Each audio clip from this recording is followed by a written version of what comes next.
Howdy. Do do do do do do do do do do do do do do do do do do do. Y'all know nothing about that Jersey club, boy. Was pop pop pop pop pop pop pop pop pop pop pop pop pop. So I totally capped about cleaning the bathroom first. I'm not gonna lie. I was, right? I said something, I put an intention towards it. I was going to do it. And then I started thinking about esoteric self-improvement. And then I started thinking about how I should totally make this video the fuck self-improvement, do this instead, for spiritually inclined, of course. For the spiritually inclined, of course. But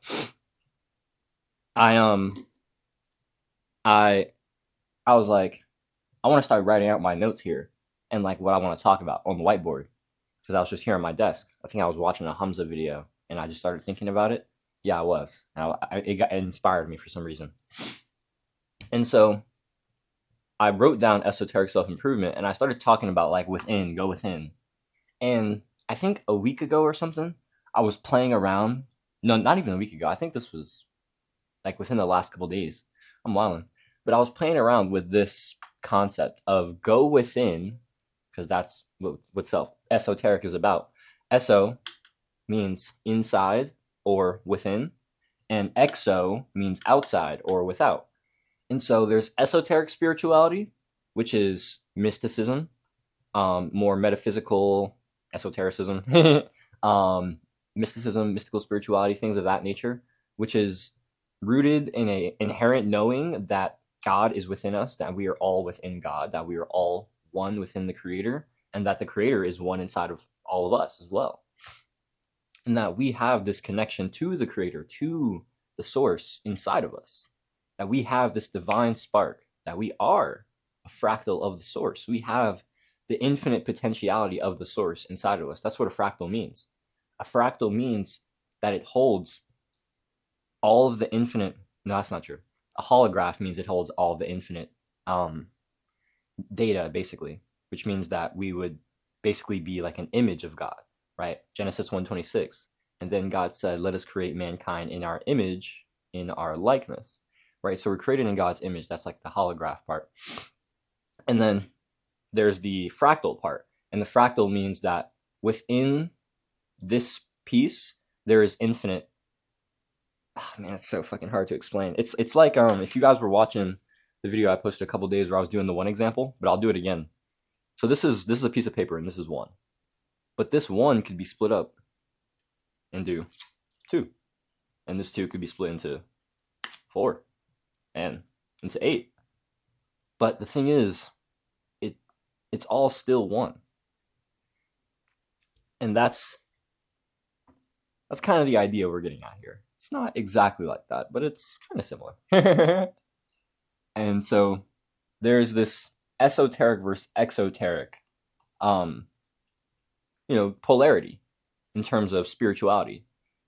And in terms of religion, in terms of fundamentalism, most religion and fundamentalism is rooted in exotericism, which is a belief that God is outside of you, that you have to outsource your power to somebody else, and that you have no agency to create your reality, that the power is without you, right? That you have to surrender to somebody else.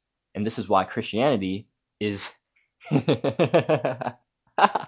going to say it, the biggest scam of the past 2,000 years. And hey, I love Jesus. I have a Bible right here. I just quoted from Genesis. I actually love Christianity. It was my religion growing up. And I still identify as a mystical Christian today, as a follower of Yeshua. Yes.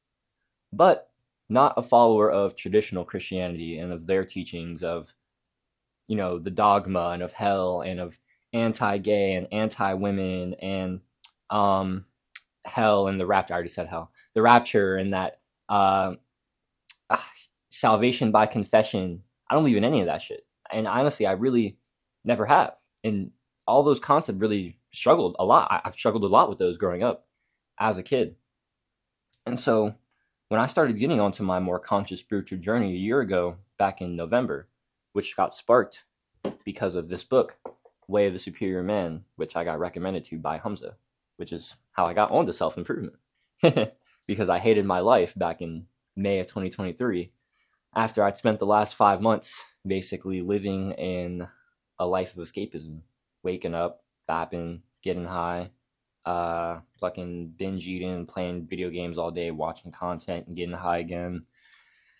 It's basically my life. Sometimes there was alcohol, sometimes there was girls, but that was my life. The second half, the second semester of my freshman year of college, my only year of college, because honestly, I've never really been one for the education system. Always been a learner, never really liked school. And so I was pretty down bad because I was heartbroken. There's this girl that I was like super obsessed with, super horribly like attached, and Way the Superior Man actually like opened a lot of opened my awareness and opened my eyes to a lot of the things that I did wrong with that girl, with that woman. And that really led me to the point like where I am now in terms of having an expanded awareness and having more confidence in myself now in the future with women, because I know what I did wrong and how it led me astray. You know what I mean? And so over, my past year, I've been on this, self-improvement and this spiritual journey. And it started more in the spirituality.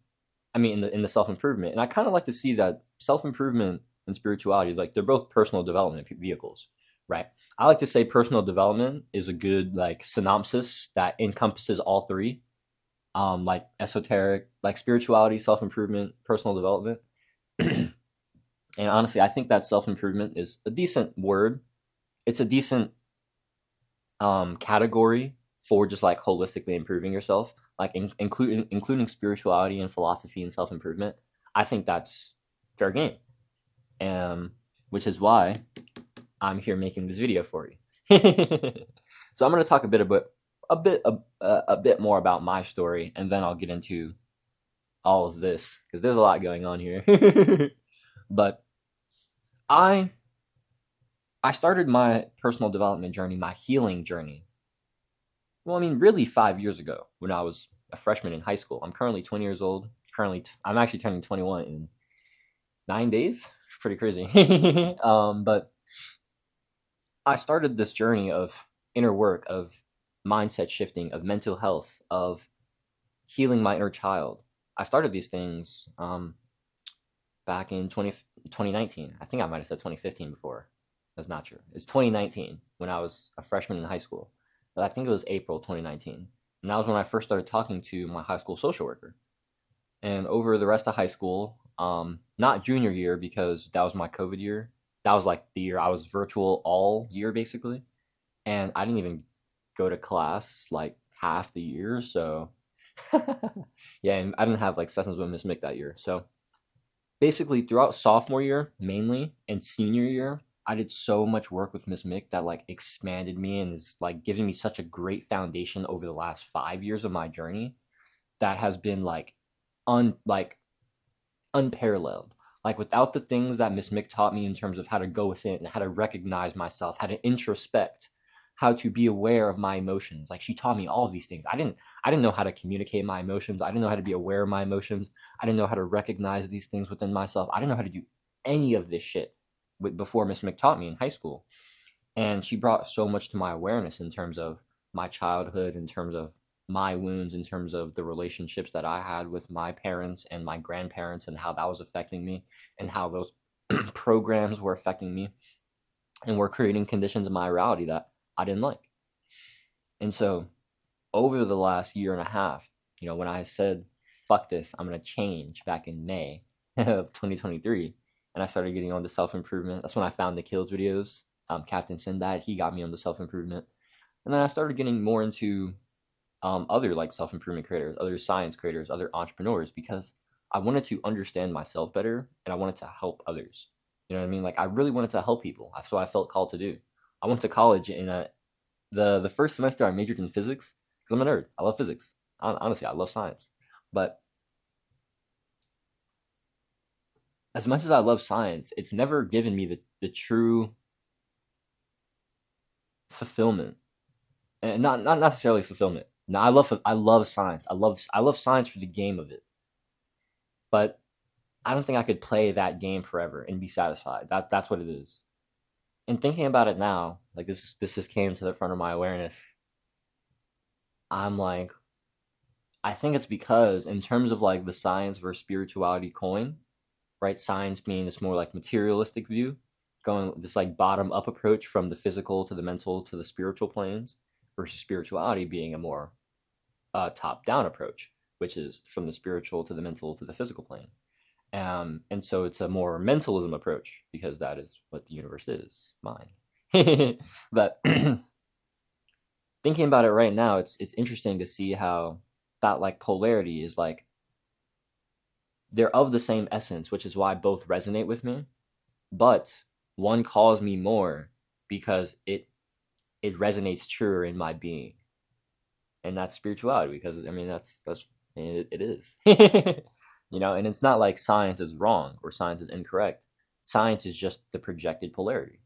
And I love science, and that's how it was my original vehicle, mainly for understanding myself and understanding the world, understanding other people. But then when spirituality started coming in, that became my main vehicle for understanding myself, understanding other people, understanding the world, and especially for understanding God as well. And so I think having both is great. Even if you're not into science, that's okay. Even just having like some like basic understanding of the materials or of quantum mechanics can also be extremely great for seeing parallels in spirituality. Okie doke. So that was a tangent. I think I wanted to talk about actually more of my journey personally. So I struggled a lot with self improvement. So when I found Hamza back in November, I started heavily getting into self improvement, and I started watching Hamza's content. He recommended me Way of the Superior Man. Listened to it a couple times. Excuse me. Oh my gosh. He grabbed some water.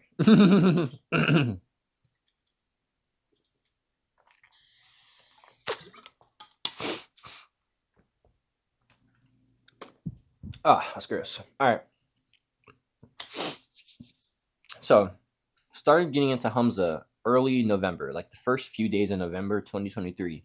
Oh shit. Okay, I didn't erase anything good. By the end of 2020, by the end of November 2023, I was sold on Hamza's Adonis School. I knew I wanted to buy his product. This guy had reprogrammed me. I was literally binging his content. I was watching that shit all day, every day, bro. I swear. So I joined Adonis School, and that got me, honestly, amazing results. Like, I'm gonna be so real right now. I would not be where I'm at mentally, in terms of conviction, in terms of belief in myself, and just knowledge wise and practical skills that I learned about YouTube and in business from Adonis School. I literally wouldn't have grown on YouTube. I wouldn't have made my first $1,800 online. I wouldn't have gotten these YouTube strategies, these growth strategies, these business strategies that has actually led me to where I'm at. Like, I wouldn't have actually gotten these things that, like, these mindsets, especially these like belief shifts that actually propelled me forward. A lot of that was Hamza basically just downloading his mentality into my brain. and because Hamza is, although not exactly where I want to be, Hamza's life is pretty fucking sick, and it aligns very much with mine. And so if I can download his mentality and like, hey, I'm not like being a brain dead robot, you know what I mean? It's not like I'm plugging this dude's like video into my brain and just like, give me your beliefs, Hamza, give me your beliefs. Because some people really are like that. And honestly, here's the thing. Sometimes it'd be like that. Like, sometimes you genuinely do need to be like that. Because you don't even know how to think. But that's not me. That's not the kid, you feel me? So, let me see something. Checking the mic levels. I was making sure I wasn't too high. But I basically, when it comes to Hamza, Sometimes he says things that I don't agree with, and so it's just like, yep, toss it out. It's like, that's fine. That's how it is with everybody. You're not gonna resonate with anybody 100%. You know why? Because they're not you. Like, it's just that fucking simple, bro. So here's the thing. When it came to my self-improvement journey, I loved it. But there always felt like there was something missing. And really, I mean, that was God. I mean, it's just that simple. It was God. And at that point, right? So let's say when I leave Adana school, which is early April, I can no longer afford it at that point. So I spent about $800, $500 up front, and then $300 January, February, March for Adana school for 4 months. Damn, got a fucking itch in the back of my throat. Pause. But so I just felt like there was something missing, and at this point I was already very open to yoga and Hindu because of Dr. K, and Dr. K was one of the science creators, but Dr. K he's he studied to be a monk for 7 years. He didn't eventually become a monk, but he studied to be one for 7 years. So he's like been meditating and like super into meditation and yoga and Hindu for the past 20 years. That's also his culture. He's Indian. So I learned a lot about meditation and yoga from Dr. K, especially when I bought his meditation course as well. And so all of that like really opened me to spirituality, opened me to esotericism without me even knowing about esotericism.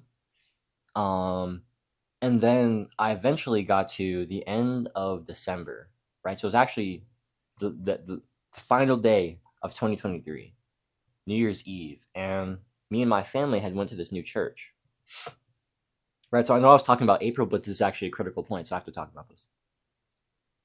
This was back in, this is on New Year's Eve. So me and my family, we go to this new church called Change Church. Awesome church, amazing place, with a super, super awesome pastor. His name is Dr. Darius Daniels. He's right here on YouTube if you guys want to check him out. He's awesome. Like he does like preach some like dogmatic and like dualistic stuff. But honestly, if you can take those, like if you can just take those parts out or just perceive them through a non-dual lens, it's still like amazing. Like his stuff is still amazing. I haven't tapped into his stuff recently, but all of his stuff is so profound. Like every time I've listened to any of his sermons in person or online, it's been so profound. It's always hit right here, no cap, always. So honestly, I highly recommend it, which I don't do with like really any Christians. Not that I don't believe in them, but if it's not a mystical Christian, you know what I mean? You're probably not getting JC Dub's endorsement. Just saying. Just saying. But Dr. Darius definitely does. Now I'm not gonna lie, it's not like that. It's all love for the Christians. It's all love for the Christians. No judgment here. I didn't mean for that to come off judgmental, and I feel like it did a bit, and I didn't want that. There's no judgment in my heart for anybody, especially not Christians. I got all the love in the world for Christians, because those are my people, for real. Honestly, I'm not gonna lie. Like as much as I like to like not associate with them, those are the people I grew up with. Like that is my environment. And as much as I love to go to other disciplines, other religions, other ancient wisdom practices, other philosophies, I love them.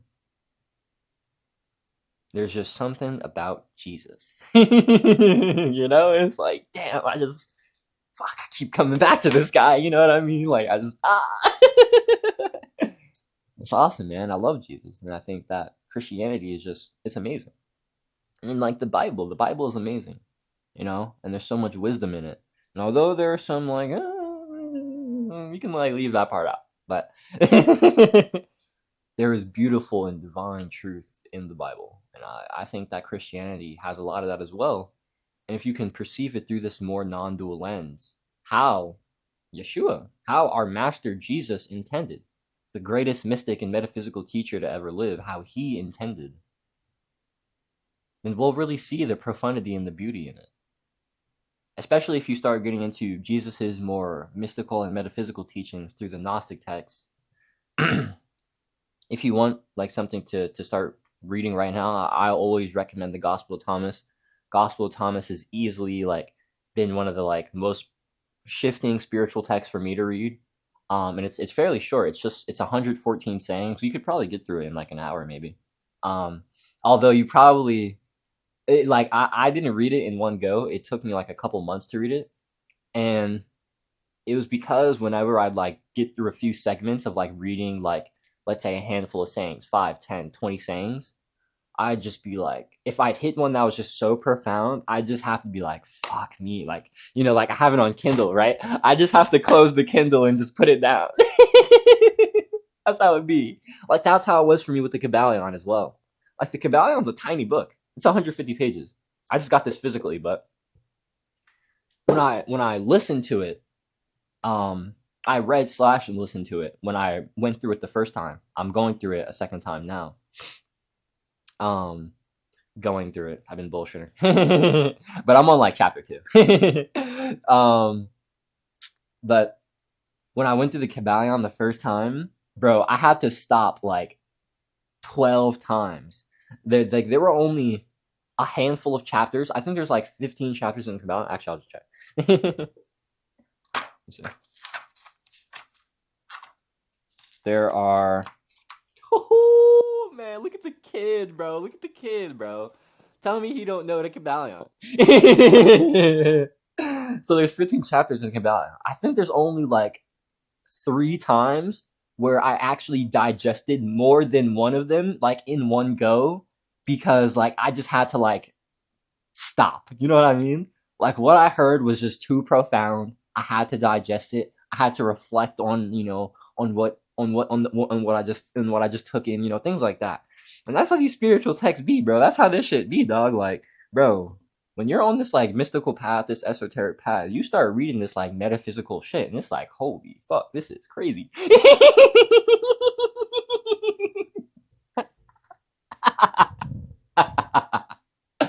And it's crazier because it just rings so true in your being, like it's true. Like that's the craziest part. You know what I mean? Like it's so wild. Fuck. Man, I knew this video was gonna be long, but I have no clue how long it's gonna be. We're already 20 minutes in, and I haven't even talked about anything on this board for real. I just been ranting about my story. But this is important. I haven't even talked about Dr. Darius. Let's go back to that. So, New Year's Eve, 2023, Dr. Darius, we're in the church.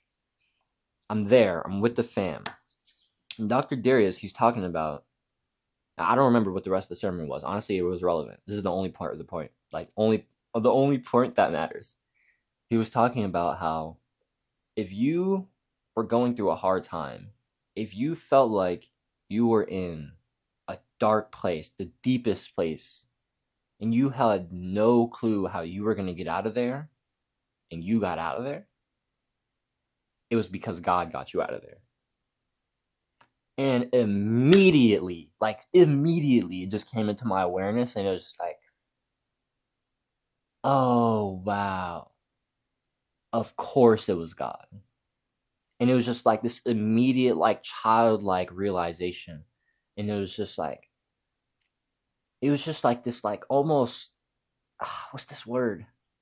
Obvious. It was like almost like, of course, you know what I mean? It's like, well, of course God took care of me because that's what God does. God takes care of his children. And so, it was just this like very shifting moment for me. Because at that point I was just more open to like yogic and yogic concepts. I wasn't really into Christianity at that time. And I was just getting into Way of the Superior Man, which was really opening my mind to more metaphysical principles about like the masculine and the feminine, and also just other like spiritual principles, and also just like personal development things about being a man, which is amazing. I love this book so much. I need to go through this again, honestly. I've been bullshitting on this for like 4 months. But yeah, it was just this childlike realization that like, of course God got me through this hard time where I felt like I had no clue where I was going to get through. Of course, when I was, like I said, I spent the first 5 months of 2023 in a cycle of escapism, like literally. And, waking up, in February, I can just recall one day where I'm just like, I have no fucking clue how I'm going to get through this. Like, I felt so bad. I felt so down. I felt so hurt. I felt so destroyed. Honestly, that's just how it felt. And then to see that, and then to also connect that with this. So I think it was on the 28th or the 29th, so a few days prior, I was going through my notes and I was just deleting a bunch of old notes in my phone. And I seen one that said 2023 goals. And I'd made this December 2022. But I gave up on myself January 2023. Why? Because on January 17th, 2023, I got a text that the girl I thought I was in love with, but honestly, it was more like obsession. There was like genuine feelings there for like both of us. Like we did genuinely like each other. Like we did things and we had feelings, but it wasn't, especially at that point, it was no longer mutual. And she told me that she had a boyfriend. And so I was just like, fuck. I was Dunsville. I was like spiraling because she didn't want to be with me. And then she's got this other dude. So I was like, oh, okay, so I suck. I'm not enough. What's the point of anything? So I gave up on myself, gave up on my goals, gave up on school, didn't care, and escapism. And so, I literally didn't even look at this list of goals that I had on my notes since January, since the first 2 weeks of January. I think it was like January 13th or something. And I'm looking at this on December 28th, 29th, 2023. And I think there's like 20 goals on there something. And I kid you not, I've done like 70, 80% of them. And it's like,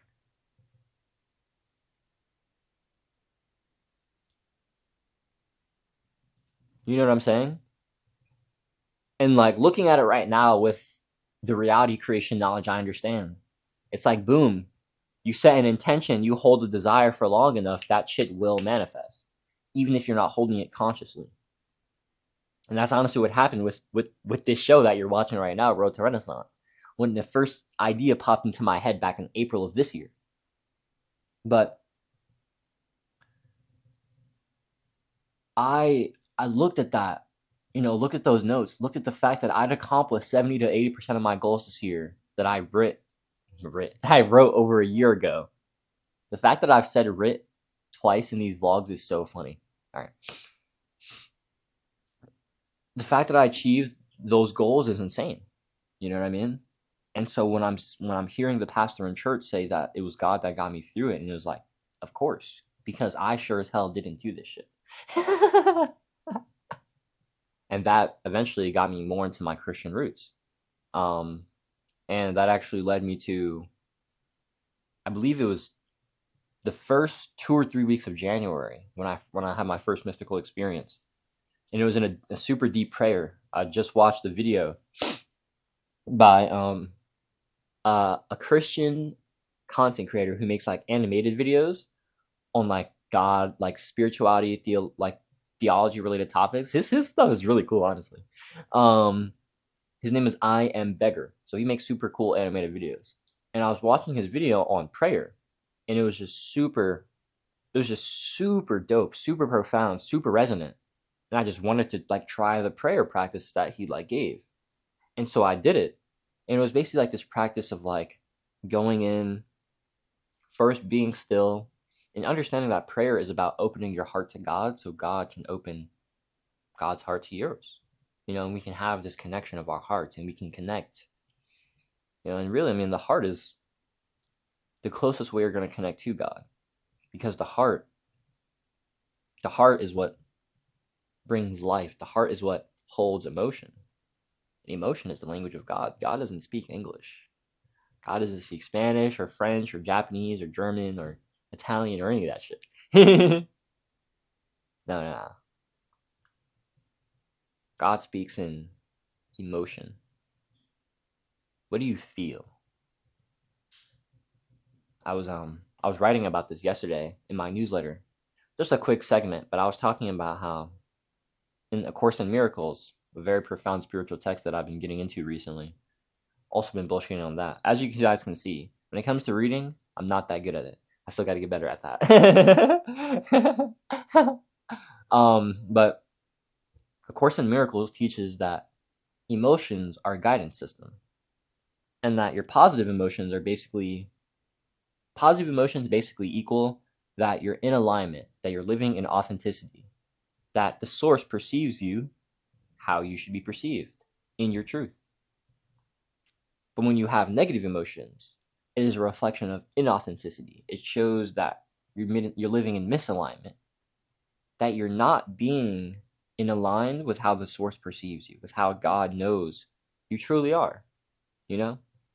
And the thing is, when we feel negative emotions, when we go within, and when we're honest with ourselves, right? When we're not bullshitting ourselves, we know that what we're doing isn't in alignment with the highest version of ourselves, with the truest, most actualized version of ourselves. And sometimes it's still hard to overcome. And I get it. I've been there a lot. I've been there a ton with fucking video games, with pornography, with content creation, with art, with I'm right there now with fitness and with reading, like so many things. You know what I mean? Like I'm there with so many things. And I've been there with so many things. Like I get it. I get it. Trust me, I get it. But you can improve if you keep holding in your awareness, if you keep intending to improve, if you keep intending to expand, you can do it. You really can. So to stop ranting about my spiritual journey, let's come back to April, right? When I was telling you guys I left Adonis school. So basically, I leave Adonis school early April, and I feel this sense of emptiness. Because although I had Christianity in my life, I still sense this. I sense this sense of like back and forth within me. Because although I felt this like love for God, this love for Jesus, and this new like profundity in my like spiritual evolution, I felt like I was hitting the ceiling in terms of like, I don't know, man. There are some things in this Christianity thing that I don't mess with. Like all those things I was telling you guys about earlier. And so it wasn't until I believe it was late April when I found Aaron Apke in a Know Thyself podcast. There we go. And I will actually mention this before, real quick. In March, I watched the first Know Thyself podcast that I found, which was on Stephen Pressfield, The War of Art, which was awesome. And that led me to Know Thyself, which has been like literally the most profound podcast. And like that podcast has been the most consciousness evolution for me. Consciousness elevating for me. There we go. Consciousness elevating. There we go. That podcast has easily expanded my awareness the most, especially when it comes to like spirituality, metaphysics, esotericism. And so I found Know Thyself in March because of Stephen Pressfield, who wrote The War of Art. And then in March, I found the first like really profound, I'll just say it. It was a Know Thyself podcast with Gabby. I think it's Klovanko. I'm not even gonna try to butcher her last name, but she was talking about non-duality, and that was the first time I heard about non-duality, and it resonated so deeply in my being. And so at that point, I was kind of non-duality was already something that I was starting to kind of come in my awareness when it came to like understanding these like yogic and Hindu concepts. But then I could actually put a name to it. I actually understood it as non-duality. I didn't have an embodied experience in it yet at that point. It was just a concept that I was starting to understand. But at that point, non-duality was coming into my awareness, and that made Christianity an even more back and forth war, because Christianity is so dualistic, as most exoteric things are, because inherently it's based in separation.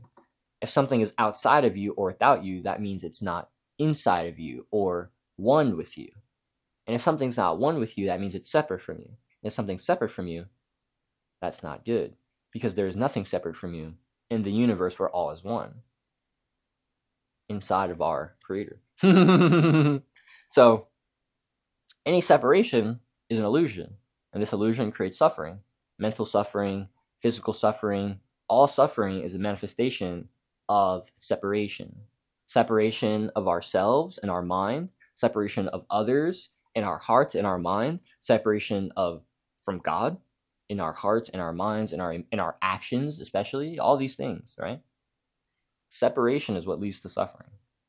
And I'll talk about this more in the Law of One. I have no fucking clue how long this video is going to be, but if you clicked on this, you're here for it. So,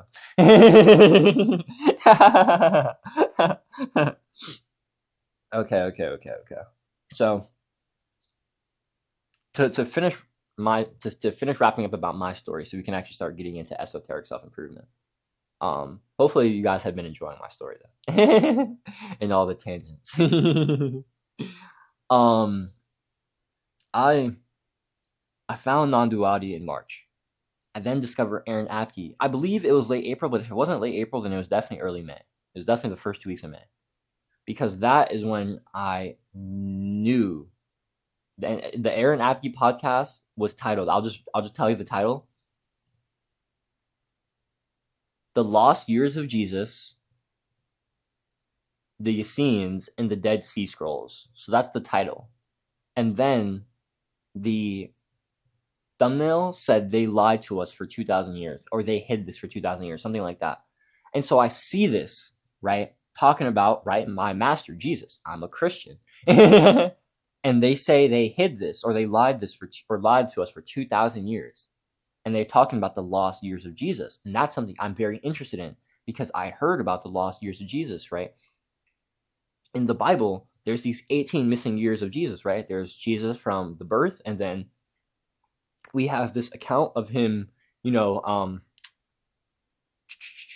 basically flexing his spiritual knowledge to the priests in a less egotistical way when he's 12. And then we don't get anything else from Jesus until he's 13. I mean, until he's 30, right? When he's getting baptized in the river by John the Baptist. And so I was like, wait, hold up. There was 18 missing years here. What the fuck is going on? And so, it's said, and I believe these things, that Jesus traveled along Asia, and he went to other traditions, and he learned spiritual knowledge. He learned from these traditions, and he also taught them. And it's funny, he went to Egypt and Persia and Syria, it said, and he went to even Tibet, and even some people say Japan as well, and especially India. And so Jesus learned from the people, Jesus learned from the Hindus, Jesus learned from the monks, the Buddhists, he learned from, I believe, the Zoroastrians, he learned from the wisdom teachers, the wisdom schools of Egypt. He learned from these places, and he taught there as well. And there's this book, I believe, the Lost Years of Jesus, where the author, Nicholas Notovich, I believe, he talks about his experience of going to India to try to find this account of Issa, Saint Issa. And the Saint Issa is a profound, spiritual teacher in India, in yoga. He's a profound yogic teacher and spiritual teacher, and profound spiritual master as well, Saint Issa. And it said that Saint Issa was a master from Jerusalem, and that he traveled and he taught there. And so Nicholas Notovich, he goes to India, and I don't remember the exact story, but he basically goes there, and he goes to this monastery, where these monks are. I believe, I don't know if they're Buddhist monks or if they're, I don't remember. But basically, he goes there, and he asks the head monk if he can, if he can get the scroll, right? Because he's asking about the scroll of Saint Issa. And the monk is telling him that he definitely, the monk is telling him that he has the scroll of Saint Issa, that Saint Issa has been here, and that they have the records of him. And I'll just say it now. If you don't know, Issa, or Isa, is the Arabic way of saying Yeshua, which is Aramaic, right? Which is Jesus' name. And so Saint Issa had this record that Notovich basically recorded. Now, Notovich actually didn't get it the first time. The monk basically dubbed him. He was like, nah, gang, it's over for that. We got thousands of scrolls, probably millions of scrolls in that bitch. It's Clippy's free. So basically, Notovich leaves. But on the way to, his next place, he hurts himself. And so it's like half a day's away. And so he just ends up going back, right? He actually falls off his horse and breaks his leg. That sucks. He falls off his horse and breaks his leg. And so he ends up just traveling back to where he was at with the monks. And the monks, take compassion on him. They, of course, take him in, as monks do. The monks are there to care for others. They're God's people. They're compassionate people, very, very compassionate people.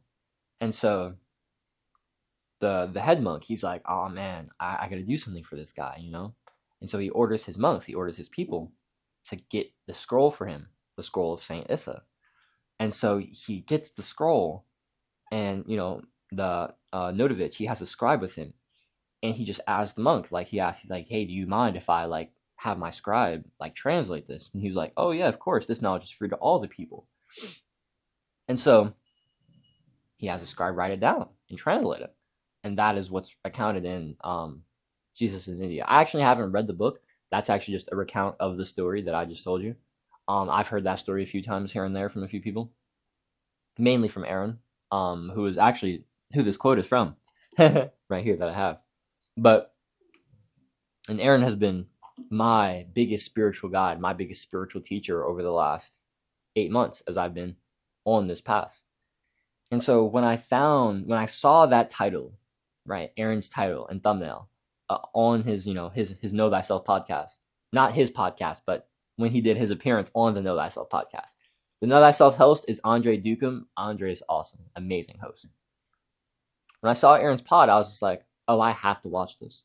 And within the first 10, 15, 20 minutes, I was like, this was everything I've been looking for. And since then, it's just been a bloop, bloop, bloop, bloop, rabbit hole. And I'm not going to lie. Around then, I really stopped identifying, associating with self-improvement. And honestly, I didn't see it then, but I really started shifting out of the physical. I stopped having this groundedness in the physical. And I started getting more in the cosmos, that I like to say, more in this spiritual ideology, more in the metaphysical. And the thing is, understanding these principles, understanding these concepts is amazing. And in my opinion, it's a requirement. But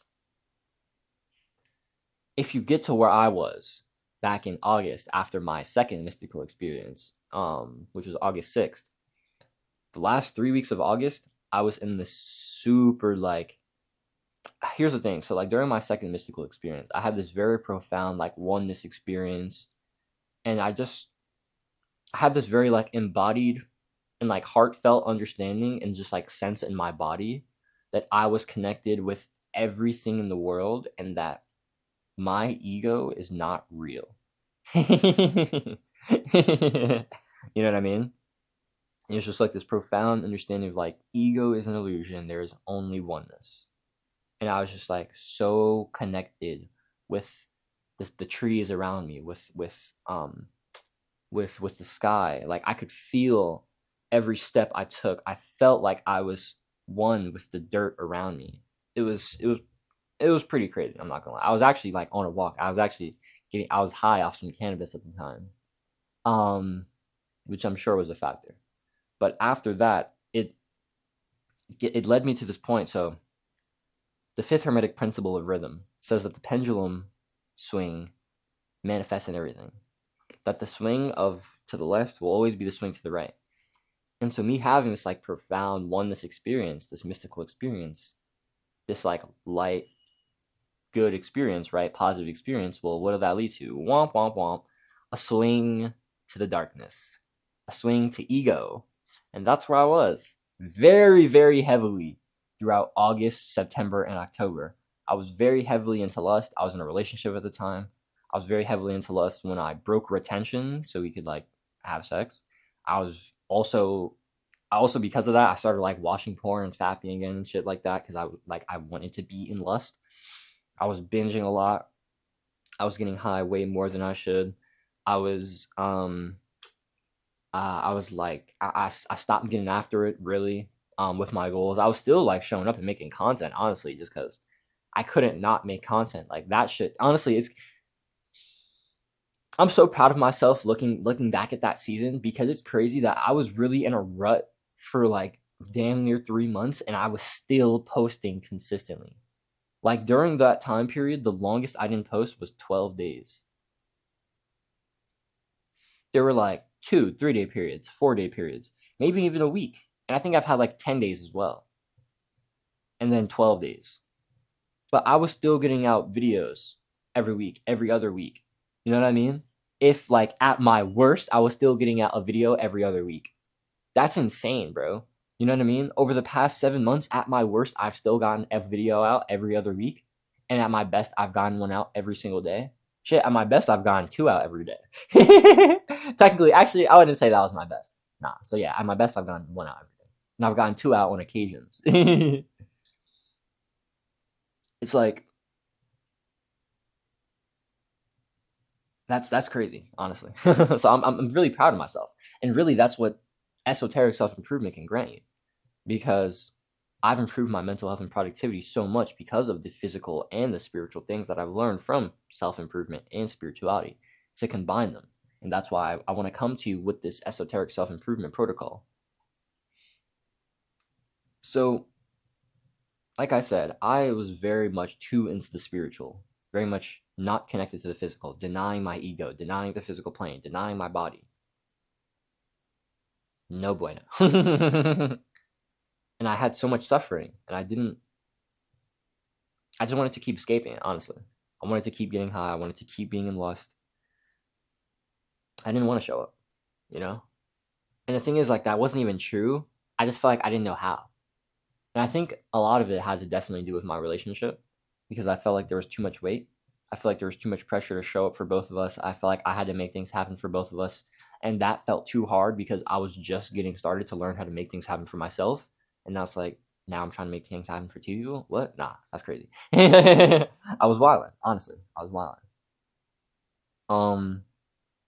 And, you know, if I'm being honest, like,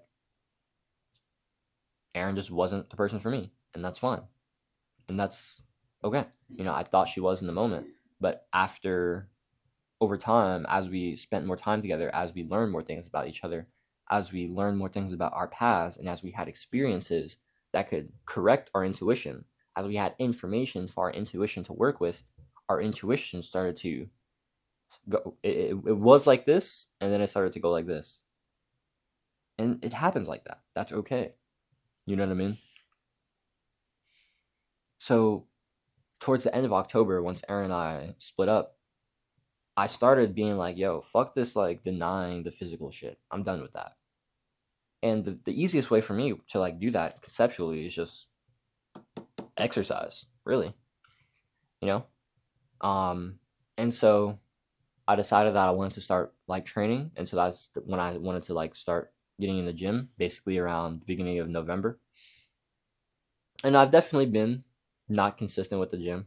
But now I'm excited to be training, because I'm actually going to be getting after training, like lifting and running, which is awesome. And that feels very aligned with just who I am as an athlete, but also just as a Renaissance man.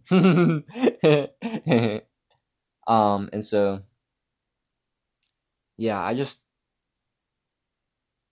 ever since I have brought self-improvement back to my life, right? I was denying self-improvement. The thing is, I was doing that because, one, I was denying the physical, and that just wasn't good.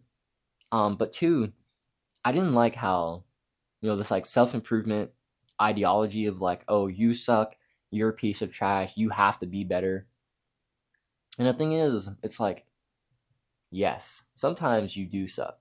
Sometimes you are a piece of trash. Sometimes life does have to be better. But accepting that and being aware of that versus focusing purely on that, nah, that's completely different, bro. You know what I mean? It's like, if you put that into your awareness, like, I don't like my life. I don't like where things are. I want things to change. That's where I was in May 2023. But if you keep focusing on, I hate myself, I suck, I'm stupid, like, I'm a piece of shit, I need to be better, right? Things like that. I feel like a lot of the self-improvement space keeps you stuck in this like paradigm of like you're a worm. It's like if you're in self-improvement, like you're kind of still in the rat race almost. You know what I mean? It's like, hold up. Aren't we supposed to be escaping the rat race? And so I, really stopped identifying with self-improvement a lot, especially basically around May of this year. And then I started identifying again with it around November. And that was when I started getting more into like when Hamza started getting back into self-improvement. Hamza honestly fell off self-improvement, which is funny, back in 2023 and like the first half of 2024. And then he came back with like hella humility, talking about like I fell off self-improvement. I'm getting back to the grind, boys. And then in November, Hamza started his he started training kickboxing. I think he did it in October, but he started vlogging daily, training kickboxing in November. And he actually talked about recently how he was in this like dark period in October because of a relationship he was in. Like actually, I think it was August. And that just like felt so aligned. I felt like me and Hamza's journeys have always felt like aligned in terms of like where we're at. Well, not always, because I feel like when I first found Hamza, I was aligned with him, and then I started separating from him in April, and then I actually started coming back to him in July when he started like trying to focus more on business. And since then, like Hamza's still been my guy, and I've still been tapping into like basically all of his stuff. But now it's like, nah, I like basically watch like Hamza posts like 30-60 minute videos on his vlog channel, and he drops like he posts those like damn near every day. And he also posts like 60-minute videos on his advanced channel. Like once, twice a week. I watch all of Hamza's videos, bro, I swear. Well, most of them. There are like a few I haven't watched just because like I be fucking working. But if I'm gonna learn from anybody, if I'm gonna support anybody, I want it to be Hamza. And of course, there are other creators I need to tap into. There are other mediums I want to tap into.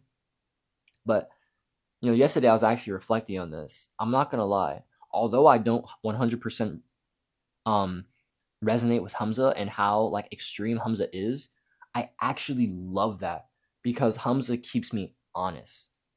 And I think that his polarizing, like his like more extreme nature allows me to like compare like, okay, how can I gauge myself to like where Hamza is? And then like, does that actually feel good? Because when I first joined Adana School back in December last year, and I was making content like for my daily uploads back in December last year, I was really coming off a lot in a lot of those videos like too aggressive, like on this like too masculine, too like kind of like fuck you attitude, like go do something with your fucking life, you piece of shit. You like almost own that like self-improvement energy. And although that can be my aura sometimes, I can definitely come at you like that sometimes, because sometimes you just need to get fucking smacked. I'd be like that. That's just not me all the time, and honestly it's not me most of the time. And so I had to realize that honestly Hamza was affecting me too much in terms of like affecting how I showed up on camera, and that's not good because that wasn't my authentic self. And so I love that Hamza allows me to like have this role model and like somebody who is aligned with me like a lot, 85%, but it allows me to like kind of like put myself up against the wall and be like, okay, how close can I get here without like being misaligned? You know what I mean? How far can I push without being misaligned? How do I like be as close to Hamza's ideology while still holding my perspectives in like spirituality and being like a multi-creative? I think those are like the main two things. Hamza doesn't he's not really into like metaphysics or like esotericism. He has like some like metaphysical and like spiritual knowledge, but he's just like not very deep into it. Hamza does talk about spirituality. He's just not as deep into it as like I am, let's say, or as like we are, let's say. You know what I mean? But when it comes to like being like a multi-creative or a polymath, that's something that like Hamza doesn't believe in. Like he believes you should only focus on one thing, have the priority. And although I do like definitely believe you can only make the most amount of progress in one thing at a time, I believe that pursuing multiple interests is the way for certain people. And if you're that person, which you probably are if you're watching this video, then that's awesome. You should be doing that. That's what I'm doing. And so when it comes to like those couple things that I don't align with Hamza on, when he talks about those things, I just like, yep, in one ear, out the other, because that's not my belief, and that's okay, right? Like I said, I'm not just like fucking program my brain. Hamza, give me your beliefs. Like, no, and no one should do that. Honestly, most of the time, maybe you should do that on occasion, but I love Hamza because he keeps me grounded in the physical and he keeps me honest, especially to like my like physical masculinity. And I especially love Aaron because he like keeps me grounded as well, but he allows me to reach in the cosmos and hold for my sacred masculinity. And so I love both of those figures for me, Aaron and Hamza. But that is actually a perfect segue into esoteric self-improvement. We're finally going to stop talking about this.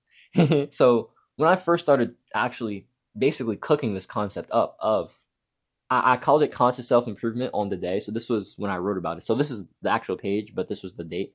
So this was, as you can see, November 12th. So this was a month ago that I wrote about this and that I was conceptualizing this.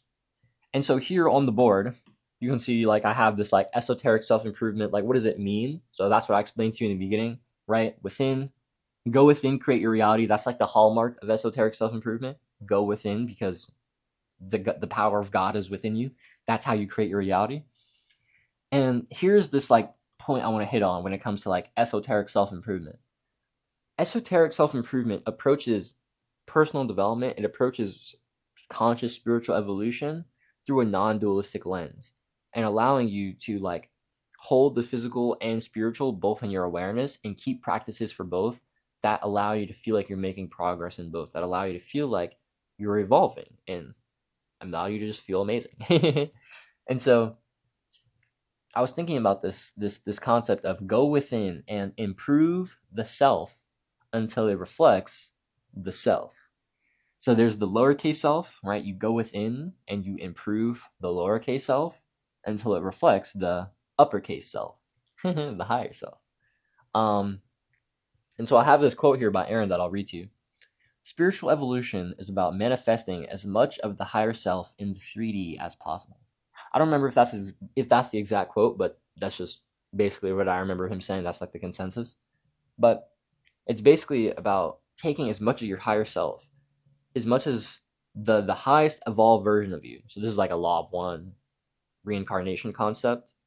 But in terms of your soul's evolution, how close your soul is from merging back to the source, your higher self is basically that part of you that's the closest to merging back into the source. The higher self basically has like 1 foot stepped into the source, 1 foot stepped into like duality and time.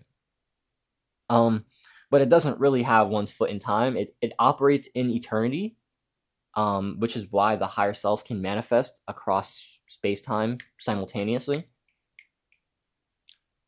But the higher self is basically your most realized version.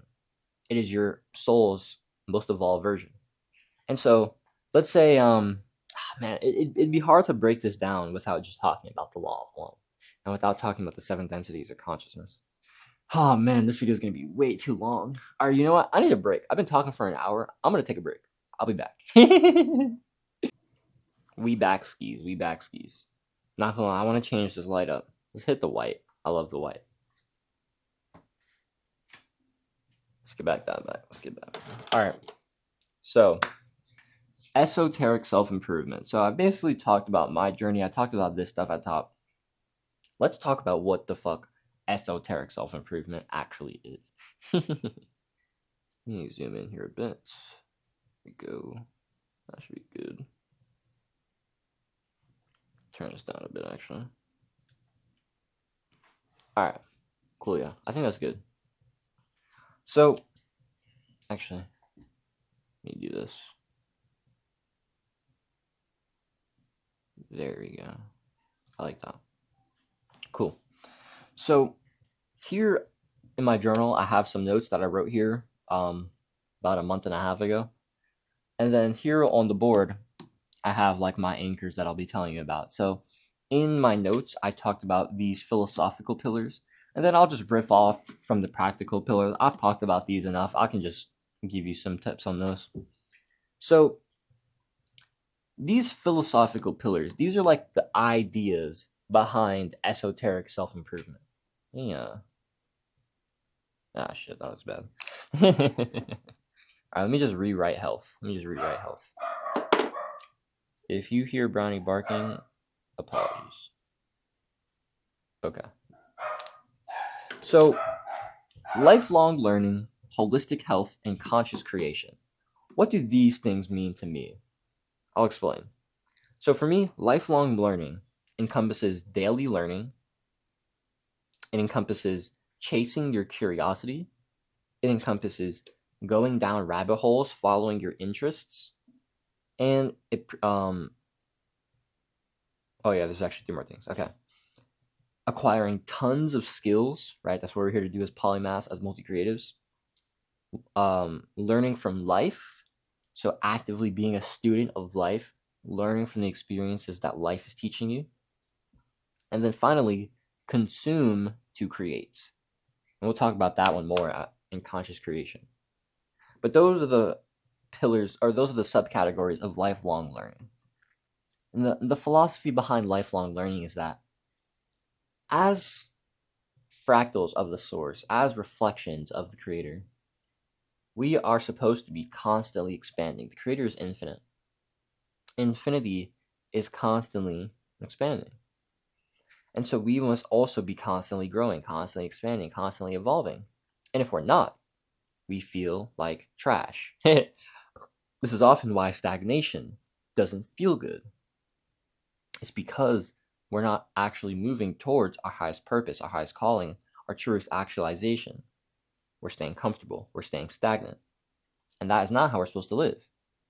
And so our emotions reflect that, which is why we feel bad.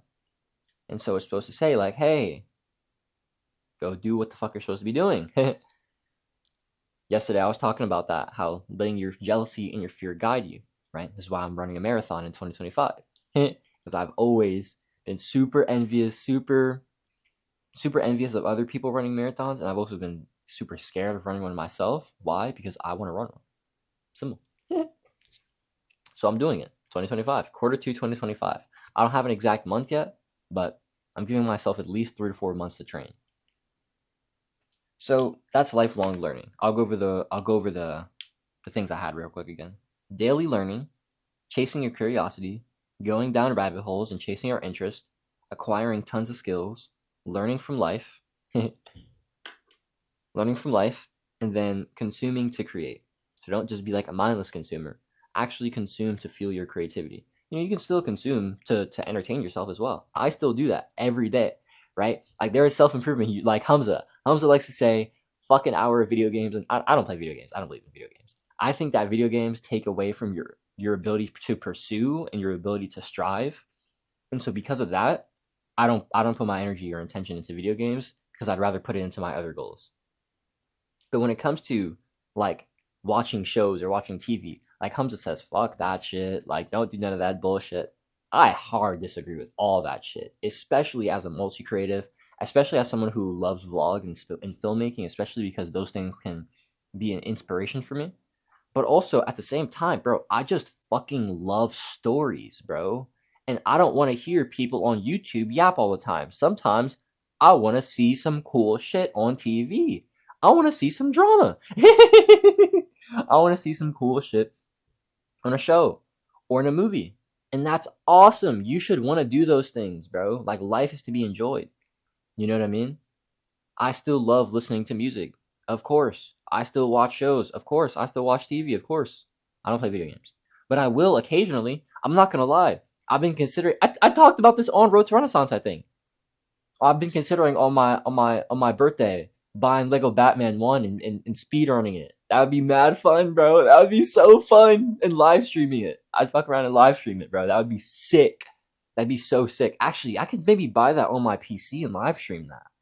Yo, connect the PlayStation. What? It's over. Yeah, I'm not gonna lie. That sounded like a done deal. I'm not gonna lie. But, bro, you get what I'm saying? It's like, life is to be enjoyed. Life's to be enjoyed. You should play. Play is a part of life. Play. But you just can't only be in play or rest. You have to work hard. And that's the thing. I love playing because I work hard as fuck. And so when I want to play, I enjoy it. When I want to rest, I enjoy it. Because I know that when I'm working, I enjoy it. So that's lifelong learning, and a bit about why you should also enjoy entertainment, enjoy your pleasures in life, enjoy those things, because life is to be enjoyed. Now, don't be a fucking like a binger. Maybe like, let's say you want to like catch up on your show. Like, I love to watch like an episode of like my favorite show at like the end of the day. So like if I'm watching a show, so like right now I'm rewatching Once Upon a Time for like the 7th time. I love that show so much, and watching it now through like the esoteric and like non-dual perspective is like so cool. I love rewatching shows because as you rewatch things, like Nero likes to say this, you don't read books, you read your level of consciousness. Like, that's how it is. You don't read anything, you don't see anything, you don't consume anything, you consume your level of consciousness. And so as you raise your consciousness, through evolution, through experience, through introspection, through healing, through these vehicles, you revisit mediums, you revisit content, you revisit stories, and the profundity hits you completely different, because the way you're seeing it, your perspective, your awareness is completely changed. And so of course it does. It makes all the sense in the world. That's like being level 1 in a video game and not having any idea how to like beat the level 1 goblins, versus being level 10 and you've just fucking slayed the monster, and of course you can just one hit the goblins because you've been doing this shit for like 5 years, whatever. Like, this is like you're him now, you know what I mean? It's like, duh. Of course you know how to do that other shit, because now you're at this level and you've already done that previous thing. You know what I'm saying? So that's lifelong learning. That's the first philosophical pillar of esoteric self-improvement. Now, holistic health. Holistic health, there's a lot more. Holistic health is very large. So I'm not going to talk too much about, actually, nah.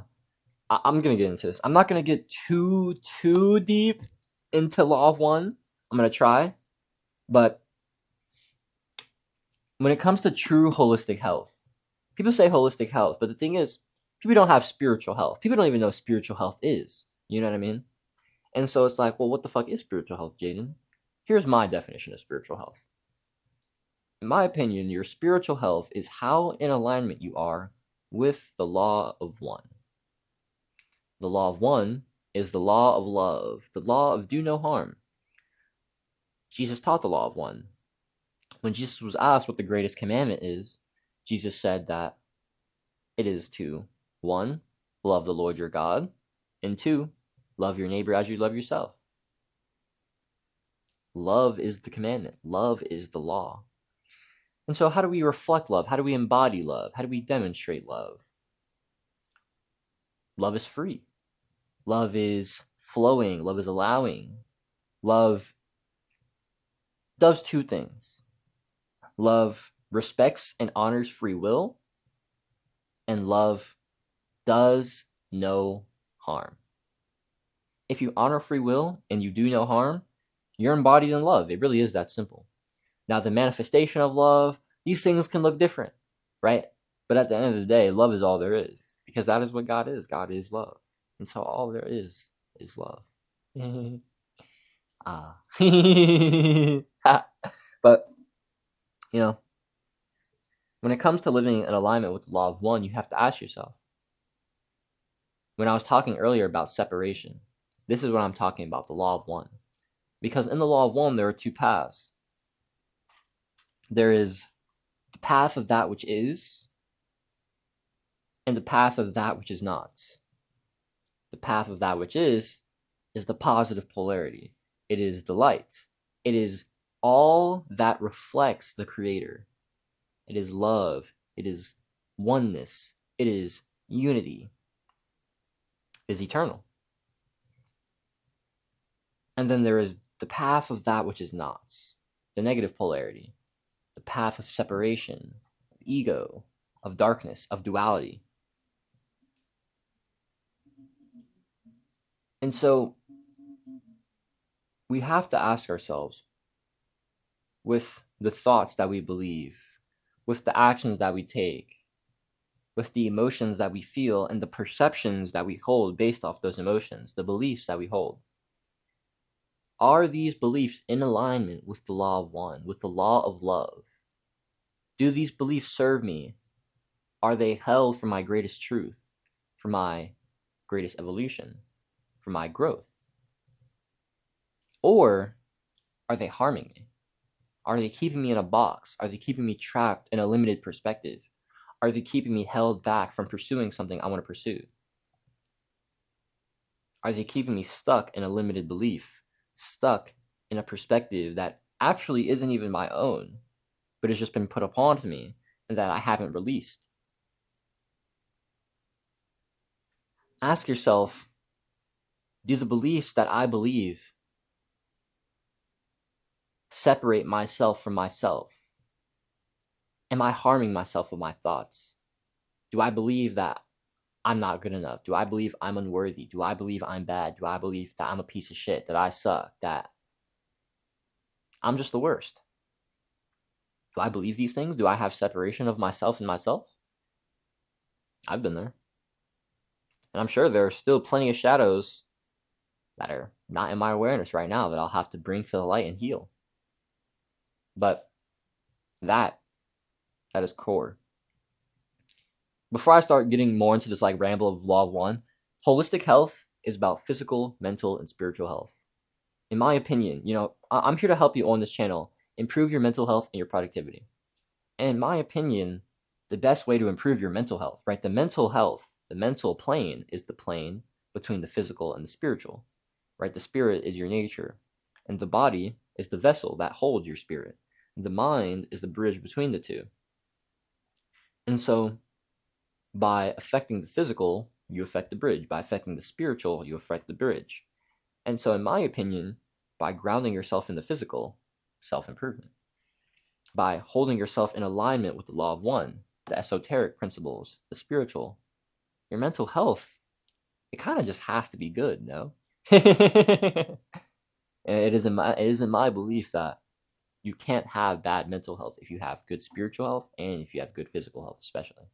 One, if you have good spiritual health, but if you also have good physical health, I don't believe you can have bad mental health. Honestly, I'm just gonna keep it a buck.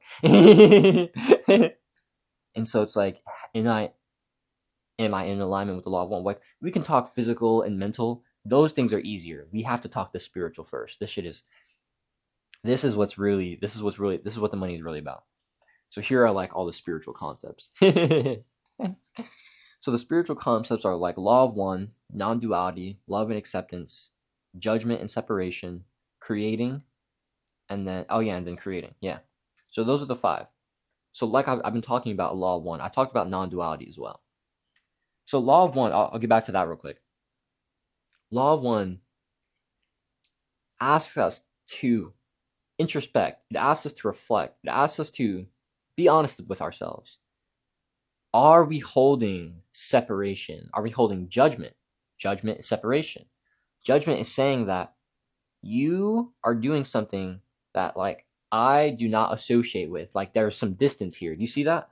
And it's like, even if it's like discernment and judgment are different, because discernment says, I wouldn't do that. But hey, if that's your path, that's the path you choose, that's equally valid. Judgment says that, oh, what the fuck are you doing? Get the hell out of here, you piece of trash. Like, you're an idiot. That's judgment. The thing is, you can have discernment, you can have wisdom, you can say that's not for me without holding judgment for another. It's very possible. And so, any judgment is a sign of separation. Any separation is a sign of misalignment. And any misalignment will create suffering. And so if we want to ease our suffering, if we want to improve our mental health so we can improve our productivity, we have to align our spiritual health. By the way, guys, if you're this deep into this video, then you're definitely somebody that I want to work with. So if you want to work with me to improve your mental health and practically 2 to 5x your productivity in 90 days, let's get to work together. Click on that top link description. I want to see you in my one-to-one program. So when it comes to living in alignment with the law of one, you have to ask yourself, where is there separation in myself with myself? Right? How am I separating myself from myself? How am I separating myself from others? How am I judging others? How am I distancing myself from others? How am I judging the divine? And how am I judging even nature and the divine's creations? Anything. Like literally anything. Anything you judge, any separation, yourself, other people, any of God's creations, you can only be holding judgment in yourself. Because here's the thing. You can only see what you are. You can only perceive what you want to perceive.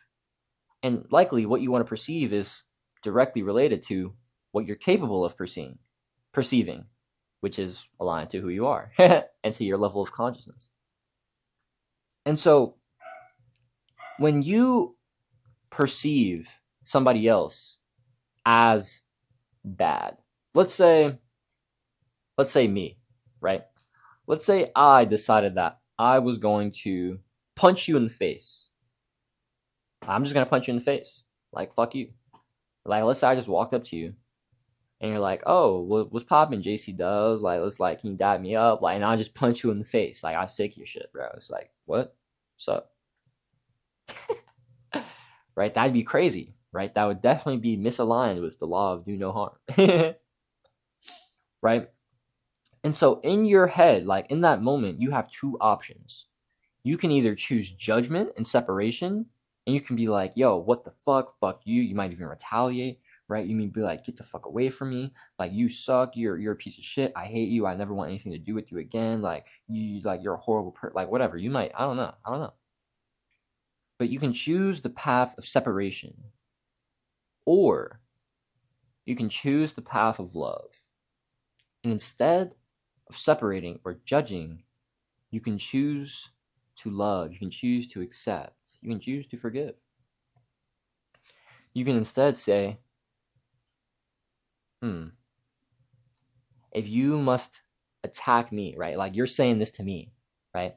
And so, like, in your awareness, like in your head, you're saying that, like, if Jaden has to attack me, then that must mean, right? If he has to harm me, that must mean that there's something in him that isn't being expressed, that's being suppressed.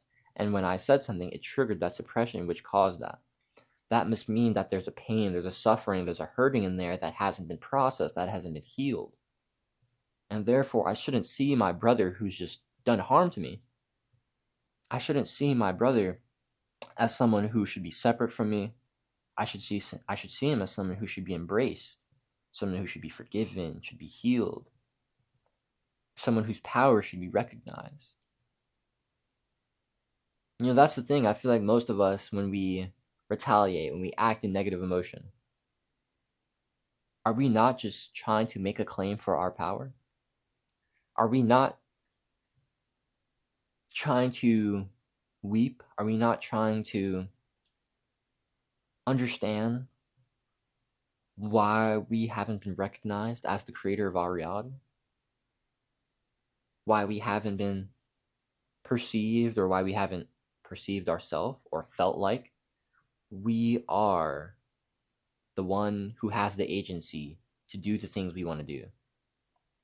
If we've had that robbed from us, then when things get triggered in us, that, you know, when times come upon us, when situations, circumstances come upon us that trigger things trigger things in us that programming is responsible for. There we go. So, like, let's say I got abused as a kid, right? I didn't, but let's just say, like, this hypothetical example for me, like punching you in the face, right? Let's say, like, my dad hit me or something. He did not. Okay. This is very, very hypothetical, but let's just say that. And because of that, I got this like programming into me that, like, I need to be defensive, like I need to be physical, I need to react physically. I don't know if people are gonna hurt me. And so if someone gets too close to me, or someone tries to like come into my space and I don't know them, like, you're coming up on me some crazy shit, like you tried to dab me up, and so I'm punching you in the face because I don't know if you're trying to hit me. You know what I mean? And so a circumstance like that comes, and that programming gets triggered in me, and so this reaction comes. And this reaction shouldn't be a sign that you, right, who just got hit by me, should separate me from you, but you should embrace me, you should forgive me, you should love me even more. And by doing that, you'll allow me to love myself even more, to forgive myself, to heal that in myself. By forgiving someone, you allow them to forgive themselves. And that's so beautiful, man, honestly. You know? It's so fucking beautiful, man. Forgiveness is so beautiful. And so ask yourself, like, how am I holding myself in separation? How am I judging myself? How do I need to forgive and accept myself? How am I holding others in judgment and separation? How do I need to love and accept others? How do I need to forgive them? Because when you start doing those, when you start ticking those boxes, you start do. And the more you do that, the more in alignment you are with the law of love, the law of do no harm, the law of unity, the law of oneness, the law of one. All right, so that's spiritual health in a nutshell. So we have spiritual health. Then we have mental health. So mental health for me is like, it was hard for me to try to identify mental health. So for me, physical health is like fitness, exercise, nutrition, sleep, recovery, those things. Like those things are like, yeah, it's like a handful of things, right? I think social health can actually probably go into holistic health. That's something that I haven't put into here, but I think social health can probably go into like mental health, probably actually. So if we're gonna go mental health, it could be creating, because I think creating is a mental and a spiritual practice. I mean, creating is a physical, mental, and spiritual practice, really. But creating, having a growth mindset, that's huge for your mental health. Learning, that's huge. Like expanding your awareness, that's huge for mental health. And then also like social interaction. I feel like that's important, especially if that's the season you're in. If you're in a season where you're like okay sacrificing social interaction, that's cool. Like I've been there. But right now I'm like in a season where I want to prioritize more social interaction. And so I feel like for mental, that's actually a good way as well. So let's say for physical health, we have fitness, nutrition, sleep, recovery. For mental health, we have creating, growth mindset, learning, constant evolution, and then social health. And then for spiritual health, we have law of one, non-duality, love and acceptance. Love and acceptance over judgment and separation, right? So positive polarity instead of the negative polarity. And then creating, yeah. So I'll say this last thing about the positive and the negative polarity of the law of one. You might hear me say the positive and negative polarity, and you say, oh, okay, good, bad. No. Incorrect. Not right. Wrong. There is no good or bad. Good and bad are dualistic perspectives, right? It's just an attachment that we put onto. Good and bad are judgments. They're judgments. The positive and the negative are purely seeing them for what their principles are.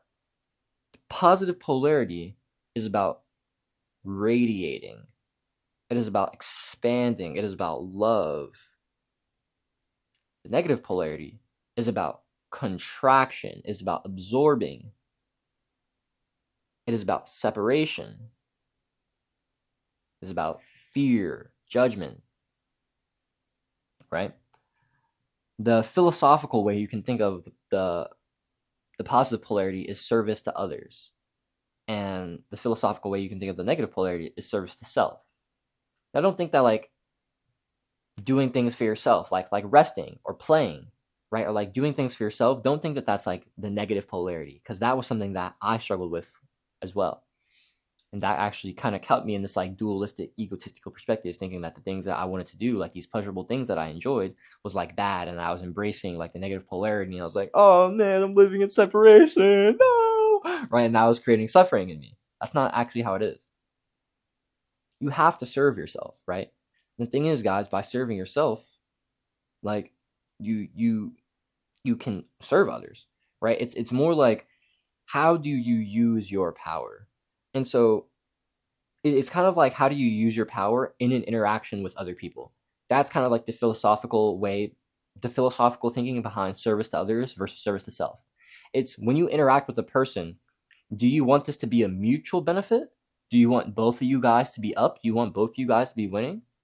Or service to self is a zero-sum game where the other person loses and I win. That's how it is. You see what I'm saying? That's very different. Service to others, right? Service to others, where we're both winning, is the law of giving and receiving. That is the law of love. Service to self is take and keep, right? Take and keep. And that is inherently a blocked way of receiving, right? Giving and receiving, that is the flow of life, the law of rhythm. Rhythm compensates, the pendulum swing manifests. Things have to stay in a constant flow. The dance of life, the flow of life. Everything is cyclical. But when we're in service to self, when we're in take and keep mode, then inherently giving or receiving, one or the other, is blocked off, which means that we're not in the flow of life. We're not living in alignment, which, like I said, creates suffering. So that's holistic health in a nutshell. Living in alignment with the law of one, having good physical health through exercise, sleep, nutrition, proper recovery, and then having, those two things will really create good mental health, but also having a creating practice, social health, learning, those things to actively grow your mind and to pursue new experiences. I feel like the mind craves growth. The mind craves expansion, right? So give it what it wants. So that's lifelong learning and holistic health. Let's get to the last one, conscious creation. And then we'll talk a bit about the practical pillars. I might have to cut this recording short. I'm not going to lie. I think I only have I have 16 minutes left on my SD card. I might be able to get there. Let's see if we can do it, gang. So conscious creation, it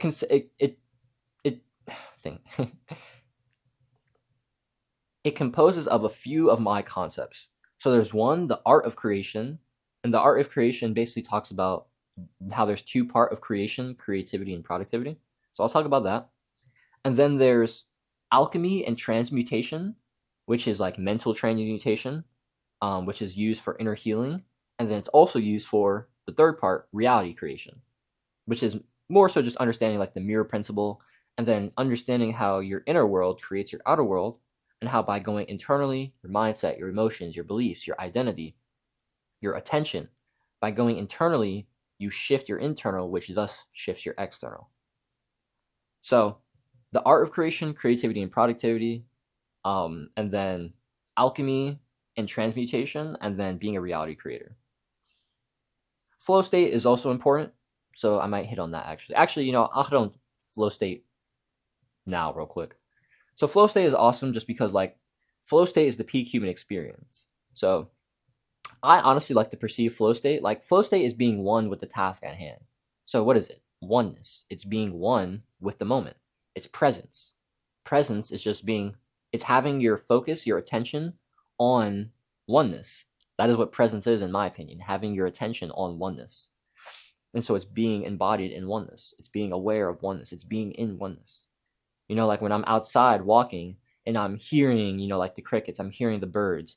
I'm, I hear the cars passing. I can feel my steps, right? I'm looking at the trees. I'm absorbing the sky. Like I'm fully immersed in the environment. That is presence. My attention is on oneness. It's on being one with everything around me. And so flow state is really, an example of presence. It's a point where you're in that oneness for an extreme period of time. Well, an extreme period of time. For a period of time. And the thing about flow state is that flow state can create effortless exertion, right? I've been recording this for 30 minutes and I was recording before for an hour. How? Flow state. Because right now I'm just fully immersed. I'm not this isn't Jaden talking, right? This is the source coming through me, right? I'm not the doer. I'm the observer. I'm seeing God work through me. What did Jesus say? Jesus said, quite esoterically, Jesus said that I can only do what I see my Father doing. I can only say what I hear my Father saying. That's because Jesus understood that Jesus was the observer, that God was doing the actions and that Jesus was observing, that God was saying the words and that Jesus was merely hearing them. When you step out of the doer and into the observer, the doing into the observing, That is when you get into flow state, where you have no thoughts in your mind, where the ego is very quiet. And instead of the ego being there, the God self can really become embodied. And, it's not that the ego isn't there, right? Right now, the God self is being expressed as JC Dubs, as Jaden Camacho White, as the ego. That is what it really is. It is about the union of the God self being expressed as the ego. But the ego doesn't come and interfere with the God self's work. And that is why Jesus, who was a fully realized avatar, a fully realized being, who had realized Christ consciousness, that is why when he spoke so profoundly, because he was always tapped into the source. He only did what he saw his Father doing. He only said what he heard his Father saying. Jesus was a fully realized being. Jesus worked through his ego. He didn't identify with it. Although, of course, Jesus had his ego, he had his physical, he had his life, and he loved it. He understood that there was way more to him than Yeshua of Nazarene. He understood that the Christ consciousness, the Son of God, not the body of Jesus, but the consciousness, the nature that is of the essence of God, that consciousness, that is the Son of God, that is the Christ, and that is within you, that is within us, that is within us all. And that is what Jesus came here to show us. That is what Yeshua the Nazarene, the greatest mystic and the greatest metaphysical teacher to ever live, came here to show us. He came to show us the way. And I believe that his way is the way. And that's why I so believe in, the Gospel of Thomas and the things that I teach here. When I love quoting Jesus. I love quoting Jesus' teachings because they're amazing. I love, Jesus is my guru. It's simple. You know what I mean? Jesus is my guru. If there's anybody I want to be more like every day, it'd be Jesus. And that's just a fact. So, I kind of got on that tangent about flow state. But the thing is, flow state is just being one. I imagine that Jesus was always in a flow state, constantly. He just was. That was his state, Yeah. So that's flow state. So here's the art of creation. The art of creation basically says that there's two parts of creation: creativity and productivity. So there's creativity, which is kind of like ideation, right? The ideas, and creativity is the mental and the spiritual part. And then there's productivity, which is the actualization. It's bringing the idea to life. It is the mental and the physical. And so I like to say creativity as going from 0 to 1, and then productivity as going from 1 to 2, 1 to 3, 1 to 5, 1 to 10, 1 to infinity, theoretically, right? But without that 1 to build off of, how can we build, right? There's no foundation. And so the idea, the creativity, is the foundation that the productivity builds off of. And so if we want to see this from a metaphysical perspective, if we want to reference the 7th law of Hermeticism, the principle of gender, that everything has its masculine and its feminine principle, because the masculine and feminine must come together to create anything. Just like man and woman must come together to create a baby, the masculine and the feminine must come together to manifest anything. And so creativity is the feminine component of creation, and productivity is the masculine component of creation. That's my conception, at least. And so that is the art of creation. And having this understanding allows you to see that if your productivity is blocked, right, if you're not consistently creating, it may be a productivity problem, but it might also be a creativity problem. Because like I said, you can't build off of non-existent foundation. And so if you're not tapped into your creativity, which comes from the creator, creativity is an essence of God. Creativity is a manifestation of love. If you're not tapped into that state, if you're not tapped into your essence, if you're not tapped into spirit, then you're most likely not tapped into that nature, that ability to create. And so if you have blocks due to limitations, due to programming, due to limited beliefs, if you have blocks due to not feeling like you can be your authentic self, if you have blocks because of a dualistic perspective, if you have blocks that, any kind of blocks really, they will hold you back from creating, from tapping into that creativity. If you're not tapping into that creativity consistently, it's going to be hard to tap into that productivity consistently. And so you really do have to see that creativity is step one, productivity is step two. And of course, you can just continuously produce off of an idea that you already have. But the thing is, it's a constant cycle, right? It's not like there's just creativity at one point and then there's productivity at one point. In order to produce more, you have to get new ideas. Creativity has to come through. And so there's always a constant cycle of creativity and productivity throughout the evolution of creation. Ideation, actualization. It's a constant flow. The principle of rhythm, like I said earlier, everything is cyclical. So understanding that as a conscious creator, and that there's two aspects of creating. And that kind of actually ties us into alchemy and transmutation. Because alchemy and transmutation, it lies on this fundamental idea of polarity, the fourth Hermetic principle, that everything is dual, that all opposites are identical in nature, but different in degree. The Kybalion teaches us that polarity actually, that everything that exists, like all opposites that exist on one pole, may be transmuted from one to the other. And so, like I said, creativity can turn into productivity, and even still, productivity can turn into creativity as well. The internal can turn into the external can turn into the internal. Both reflect the other, right? However, you're going to get way more bang out of your buck going for the source, going for the internal. And so, when it comes to alchemy and transmutation, in terms of healing, in terms of doing inner work, that's a whole other conversation. Honestly, I'm not going to talk about that in this video because this video has already been way too long. If you want to hear about that, go in my description, check out my free course. It's called How I Unblocked My Unlimited Creativity and 10x My Productivity. That will give you the sauce you need for that. But when it comes to alchemy and transmutation for reality creation, that's what we'll get into now. So when it comes to understanding your internal and external, we have to understand the mirror principle. So the mirror principle states that our internal reality, our internal state, which composes of our emotionally charged thoughts, our emotions, our attention, where we put our focus. It composes of our paradigm, our world beliefs, what we believe about the world and about others, and it reflects our identity, our self-beliefs, what we believe about ourselves. So those 5 things: your identity, your paradigm, your emotions, your emotionally charged thoughts, and your attention. Those 5 things compose of your internal state. Those things create your internal state, or your inner world, your internal state. Your your internal state. Yeah, there we go. Your inner world. Yeah. You can also see this as your state of consciousness, or your frequency, or your level of awareness. These things are basically all the same thing. That creates your external reality. The physical plane, the 3D plane that we're experiencing, is the plane of cause. The 6th Hermetic principle of cause and effect. Right? Honestly, I think we've probably hit on all of them in this video. We've definitely hit on all of them. I haven't said them, but we've definitely hit on all 7 Hermetic principles in this video.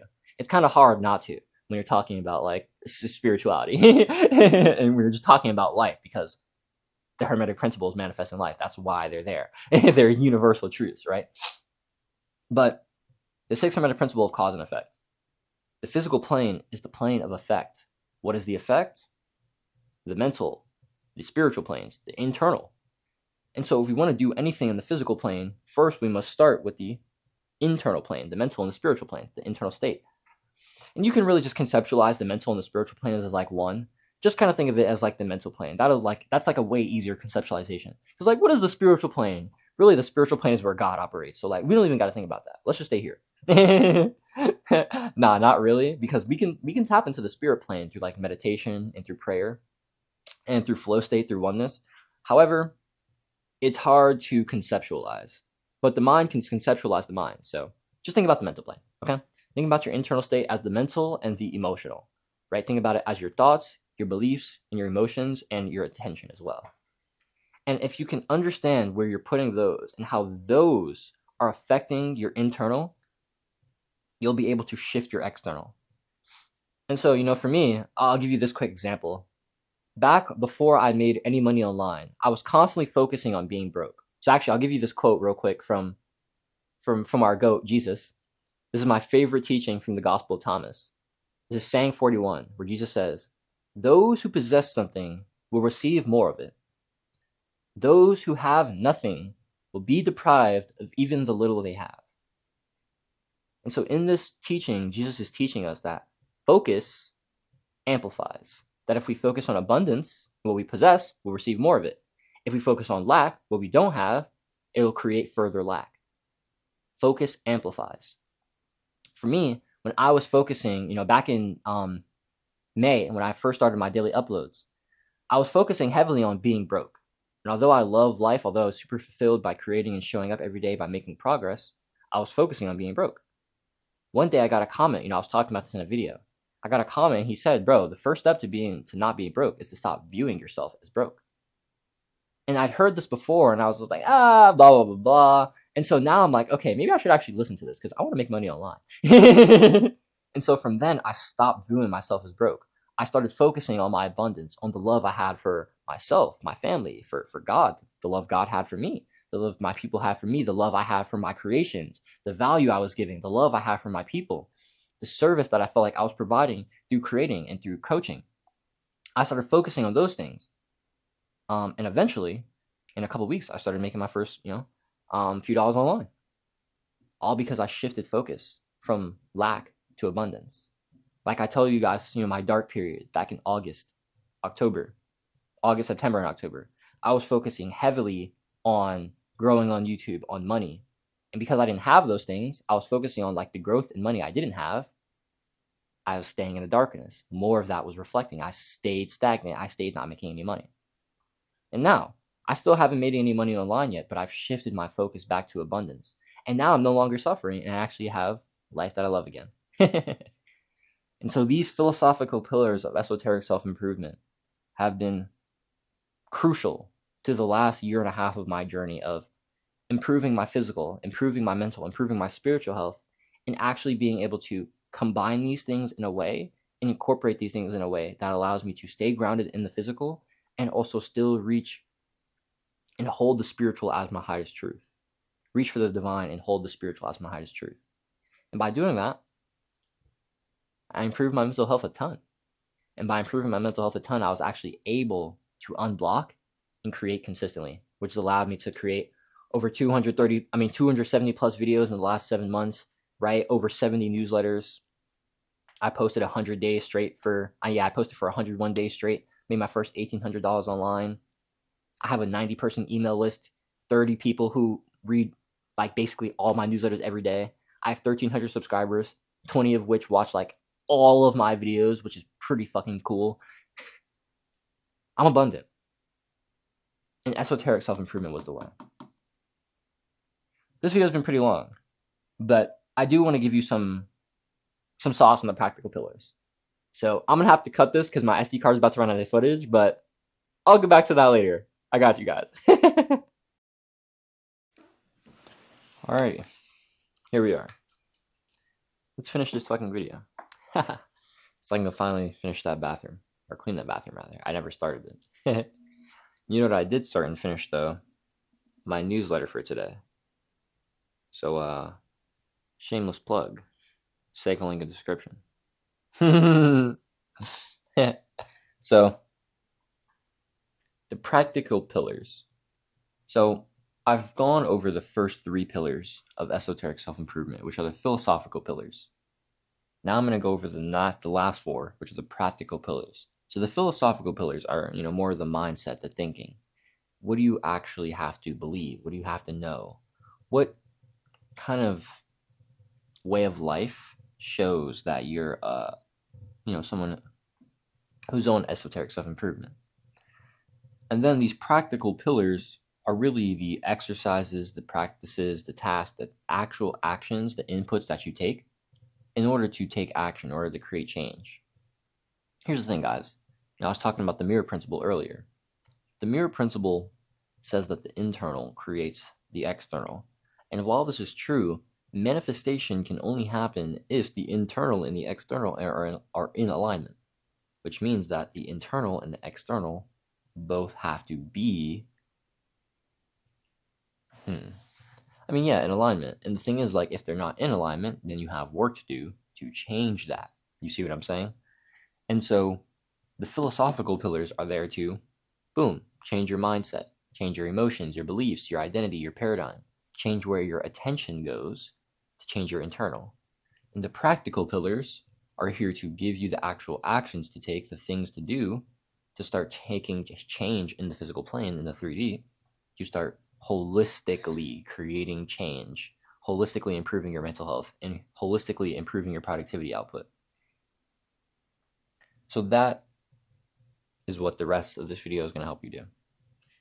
So, I have here, if you guys can see this, I kind of just wrote it here just to give myself a reference at the end of the video so I can tell you guys this.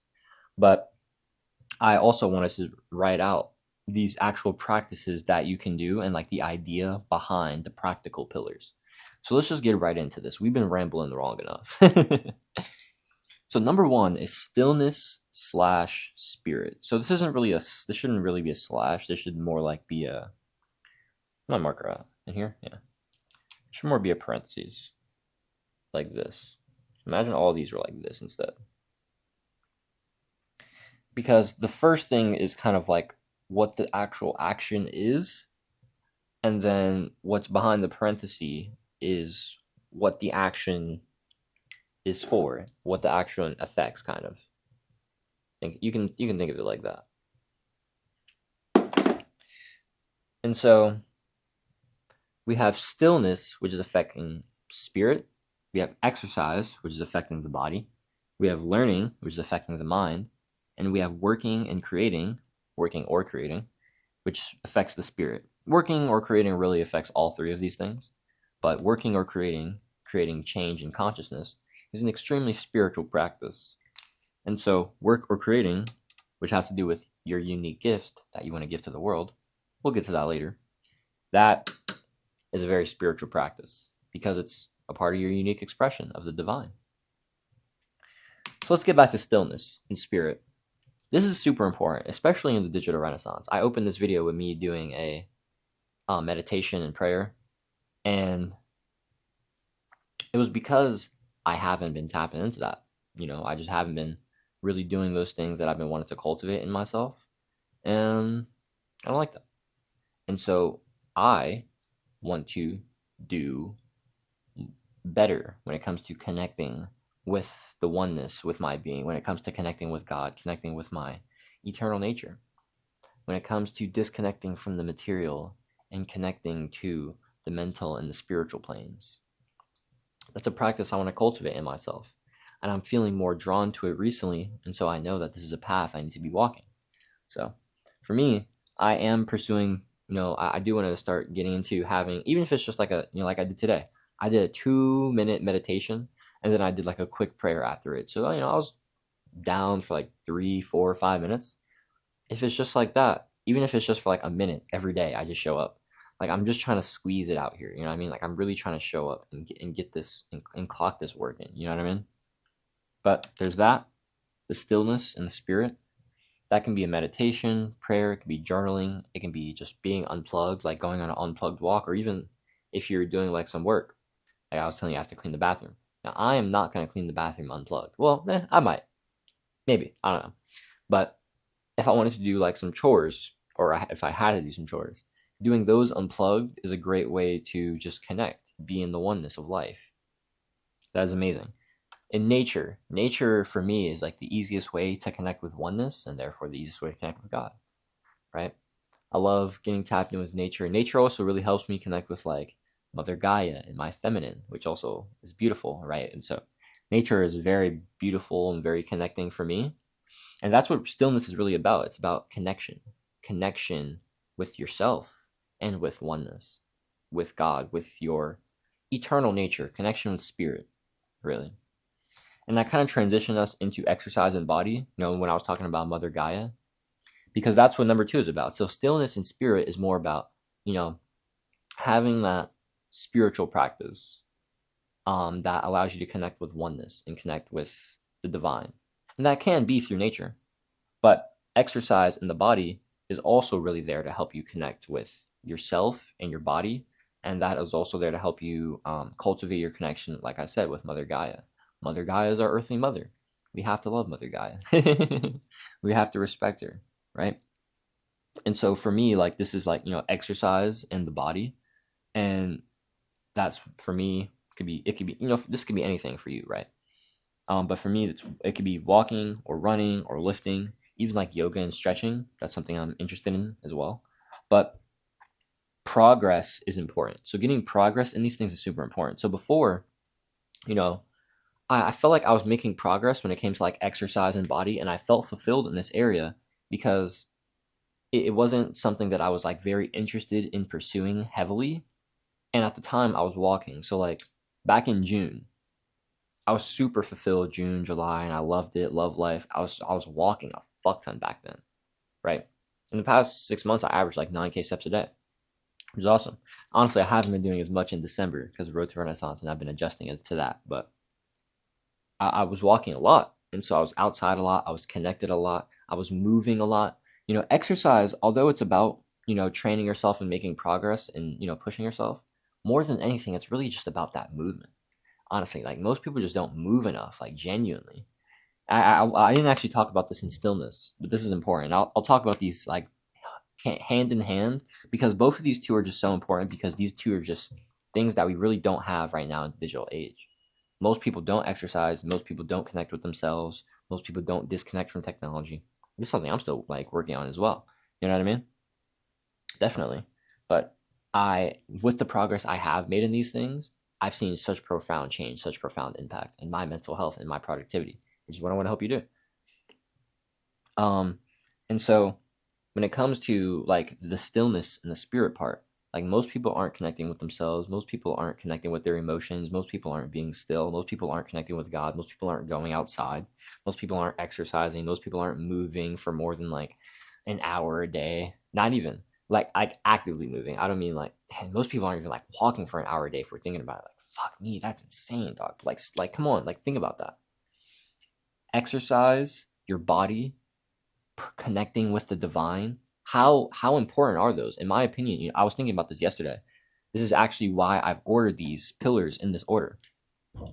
I kind of was making this chart. I'll try to draw it right here without messing anything up. Not necessarily a chart, more like a tower, really. And I actually only got to 3. So I'll show you guys this. But the first one was like the esoteric, which is why I have stillness here, which is like connecting with your truest nature, your spirit, your eternal nature. And then I had fitness, which is body, which is that groundedness, connecting with Mother Gaia and connecting with your physical, being one with the physical plane. And so I feel like both of these two are amazing because stillness is about connecting with your truest nature, right? Connecting with the cosmos. Exercise is about connecting with your physical vessel, connecting with the physical plane and the body, right? And then you come with learning, which is the mind, the bridge, and then also creating, which is accompanying for all 3 of them.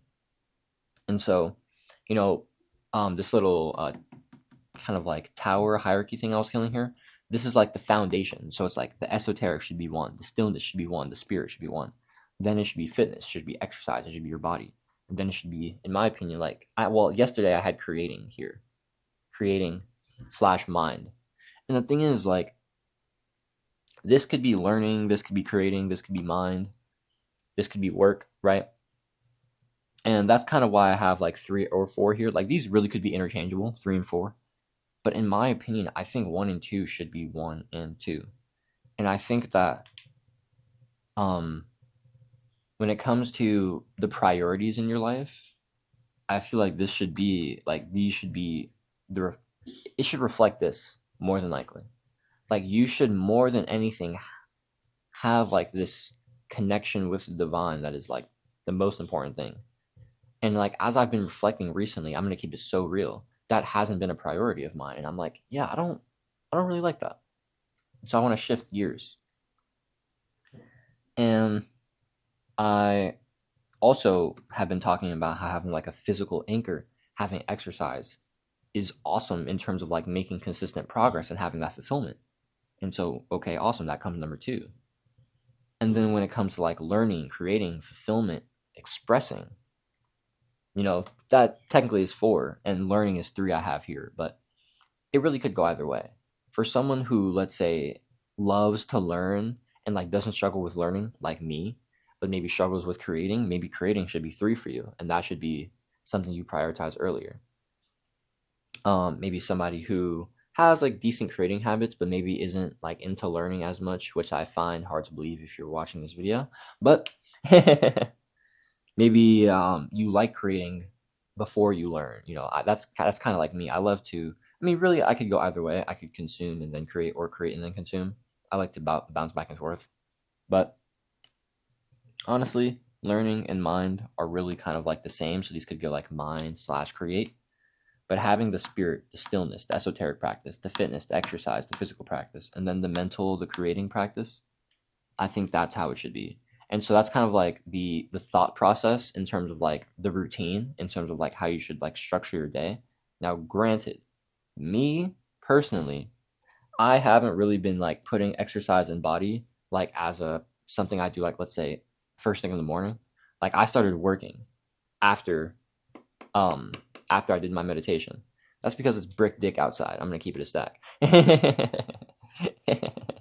And I also don't really like going to train for the gym. And today's a gym day. Today's a lift day.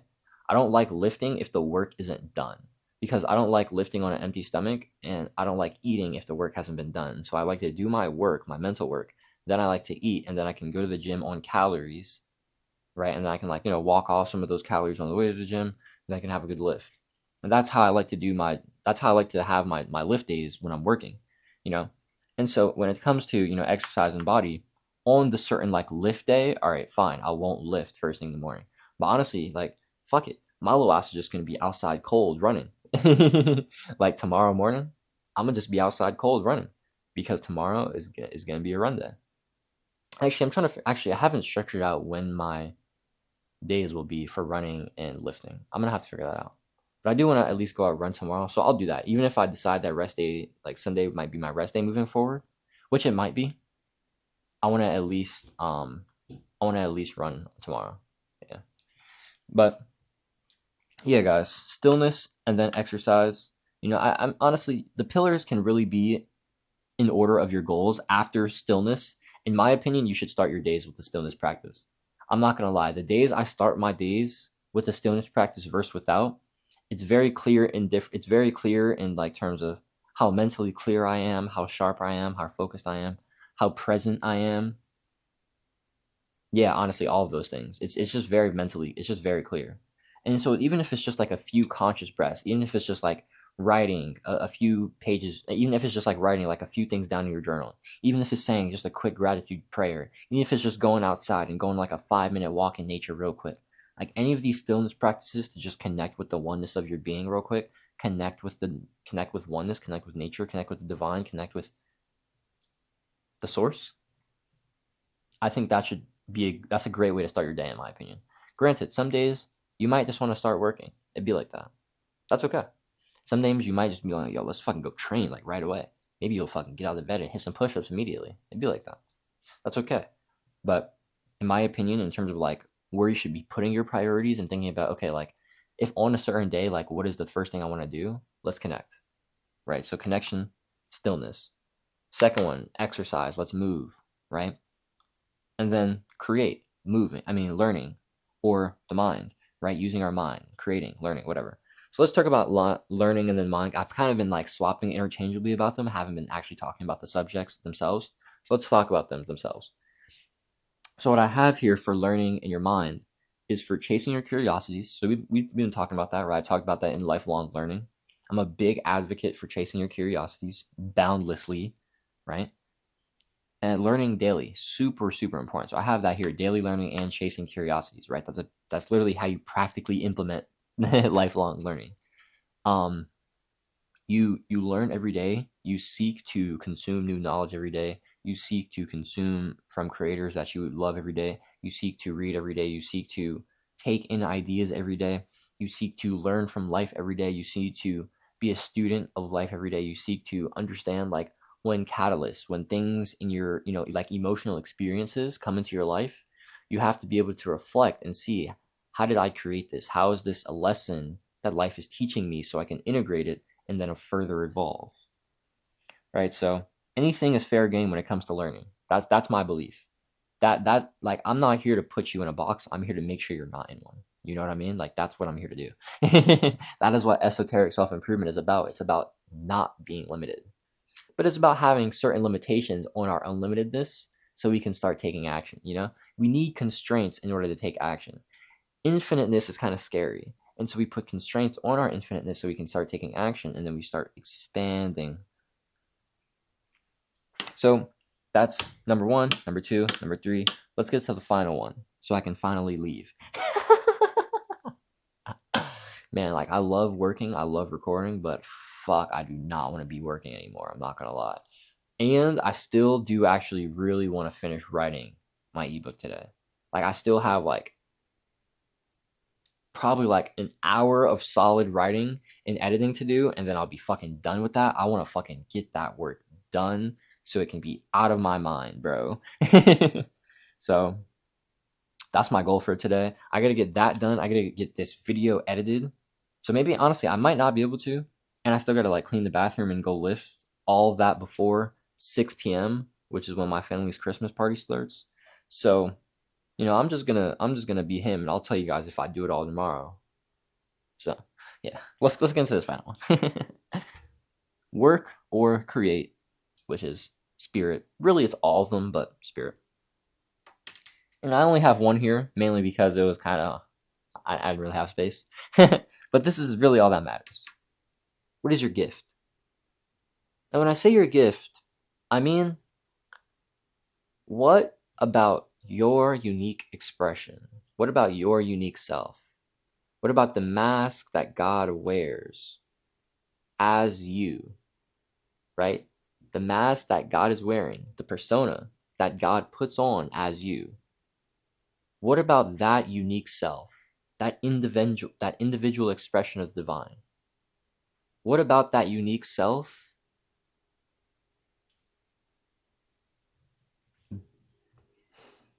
endlessly calls to be expressed, endlessly calls to be manifested? What about that part? What about the part of you that is genuinely you, not the programming that's been instilled upon you, not the beliefs that your parents or society or that the school system or that religious leaders or that influencers or that anybody has wanted you to believe, but that the things you genuinely feel resonate in your being, that you know hold true? What about those parts of yourself feel called to be expressed? Because for me, it's the call to help others evolve. It's the call to express my knowledge, honestly. It's the call to express my wisdom, to express my love. And I do that mainly through my creating, through my videos, through my writing, through my got here my mixed media journal, right? Got page 1 here, we got page 2 here, we got page 3 here. I gotta bust out another page. Actually, nah, I clocked my pages for this week. I clocked my 3 pages for this week. So, but yeah, got my mixed media journal, right? I love creating. I love expressing. Those things want to come out of me. Running wants to come out of me. Lifting wants to come out of me. I was talking about this in yesterday's video. The thing that your jealousy and your fears point you to, your emotions point you to, those are the things that are calling you. I'm going to run a marathon. I'm running a marathon, like, simple. The thing is, it's because whenever I've heard people run marathons, I'd get jealous. I'd be like, I wish I was doing that. And I think about it and I'd be like, ooh, that's so scary.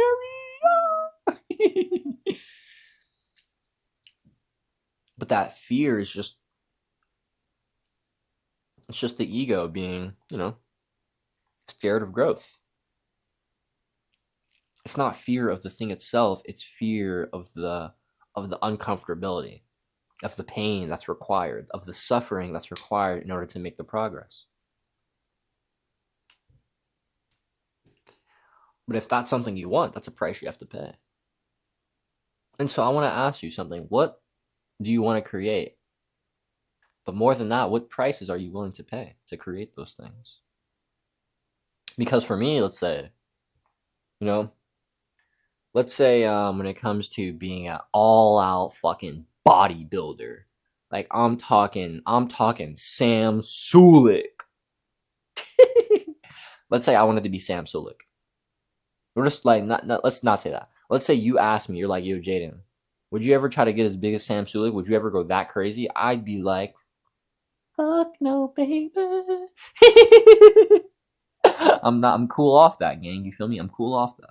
You know why? Because getting that big isn't something I aspire to be like. Even like getting as big as like Hermosi, let's say. I don't know if I want to be that big. But do I want a solid physique? Do I want a bigger frame? Absolutely. And so I want to train. I want to work hard. But do I want to get it to that extreme? No. And so I just won't. And that's okay. And so when it comes to like this litmus test, like let's say like when I look at Hamza's physique, I think Hamza's physique is pretty sick, honestly. Like if I had Hamza's physique, I'd be like, oh fuck, I'm kind of him. But like Hormozi's physique or like Sam Sulik's physique, nah, too big. I'm cool off that. You know what I mean? I feel like it just doesn't fit with who I am. But like Hamza's physique, love it. Even like Nikhil's physique, Captain Sinbad. Nikhil's physique is awesome as well. And so, you know, like when I see those, it's like, oh yeah.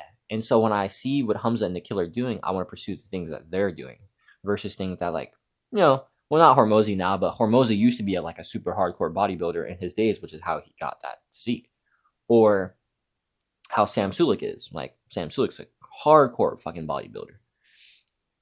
Right? And so, you know, although Hamza did have hardcore bodybuilding seasons, as did Nikhil, and Nikhil has now more so like hardcore endurance seasons. Like Nikhil likes to say that his main sport is marathons.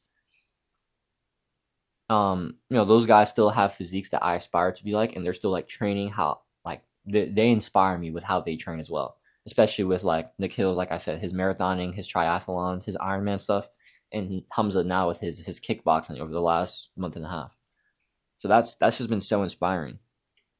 And so I gauge, you know, my feelings upon those things. It's like, oh, that's sick. Like honestly, I would be super down to like fight kickboxing. Like that sounds exciting as fuck. I'm not gonna lie, bro. Now, if I tried it out and I didn't like it after like a couple weeks, okay, cool. But it genuinely feels exciting, and so I'd want to move towards it. You know, even if it is a little scary, because, you know, I'm not gonna lie, thinking about getting fucking punched in the face is scary. But it's like that, ooh, okay, hold up, this is gonna hurt, but it's fun. You know what I mean? And that's the fear. That's the fear that you know is gonna propel you towards your goals. You have to live in alignment with that fear. David Data said it best. You have to have your lips pressed up against your fear. Love it. Love it, man. Yo, I'm telling you, bro. This book is sauce. But I went on a ramble. I went on a tangent there talking about working and creating.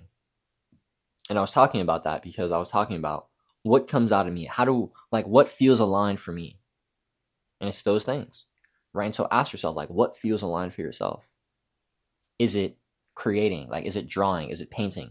Maybe it's music. Maybe it's filmmaking. Maybe it's vlogging. Maybe it's YouTube. Maybe it's writing. Maybe it's journaling. Maybe it's, I don't know. It can literally be anything. That's the thing. It can literally be anything. Like the thing you work on or create can be anything. It doesn't have to be art. It doesn't have to be business. It could be fitness. It could be science. It could be mental. It could be literally anything. Spiritual. It could be anything, right? It could literally be anything. And so these are the 4 practical pillars of esoteric self-improvement: stillness, exercise, learning, work, or creating. So there we have it, guys. 7 pillars. The 3 philosophical pillars of lifelong learning, holistic health, and conscious creation. Lifelong learning consisting of daily learning, chasing your curiosities, learning from life, and consuming to create. Holistic health consuming of physical, mental, and spiritual health. Physical health being fitness, nutrition, sleep, recovery. Mental health being growth mindset, learning, social health, and creating. Spiritual health being law of one / the law of love, non-duality, love and acceptance over judgment and separation, and then creating as well. And then conscious creation being flow state, the art of creation, alchemy and transmutation, ruthless with your attention, and reality creation and the mirror principle. I didn't talk about ruthless with attention. I'll talk about that one real quick. your attention creates your reality, like we talked about earlier when Jesus taught us. Those who possess something will receive more of it, and those who have nothing will be deprived of even the little they have. That is what our attention, our focus is on. And so you have to be ruthless with your attention. Are you putting your attention on being broke, like I was? Or are you putting your attention on abundance, like I currently am? And like I was when I, grew my most back in June and July, when I grew from 69 to 1,000 subs in 79 days, when I made my first $1,300 online in about 80-ish days, whatever. Now I'm shifting back to that abundance mindset, and I've, felt amazing ever since. I've fucking loved life the past 6-7 weeks, and it's been amazing. So that's the 3 philosophical pillars of esoteric self-improvement. The 4 practical pillars. Number 1, stillness. This could be stillness, which connects you to spirit, right? This could be meditation, prayer, journaling, anything unplugged, like a walk or connecting with nature. We have exercise, which is body connecting with Mother Gaia, connecting with the physical plane. This could be anything like walking or running or lifting or yoga, stretching, massages, whatever. But progress, in my opinion, is super important. Like making progress is awesome because progress really gains you that sense of fulfillment. Learning is to help you expand your consciousness, to expand your awareness, to increase your awareness. This comes through chasing your curiosities, through learning daily, through introspecting. Anything is fair game. Learn whatever you want. Boundlessly chase your curiosities, like boundlessly. That's why you're here, right? Because you're a multi-creative, you're a polymath. That's what you want to do it. Don't let anybody hold you back, all right? And then work or creating, which is for, what do I have here actually? How all these like written down in my journal. I forgot what I had here.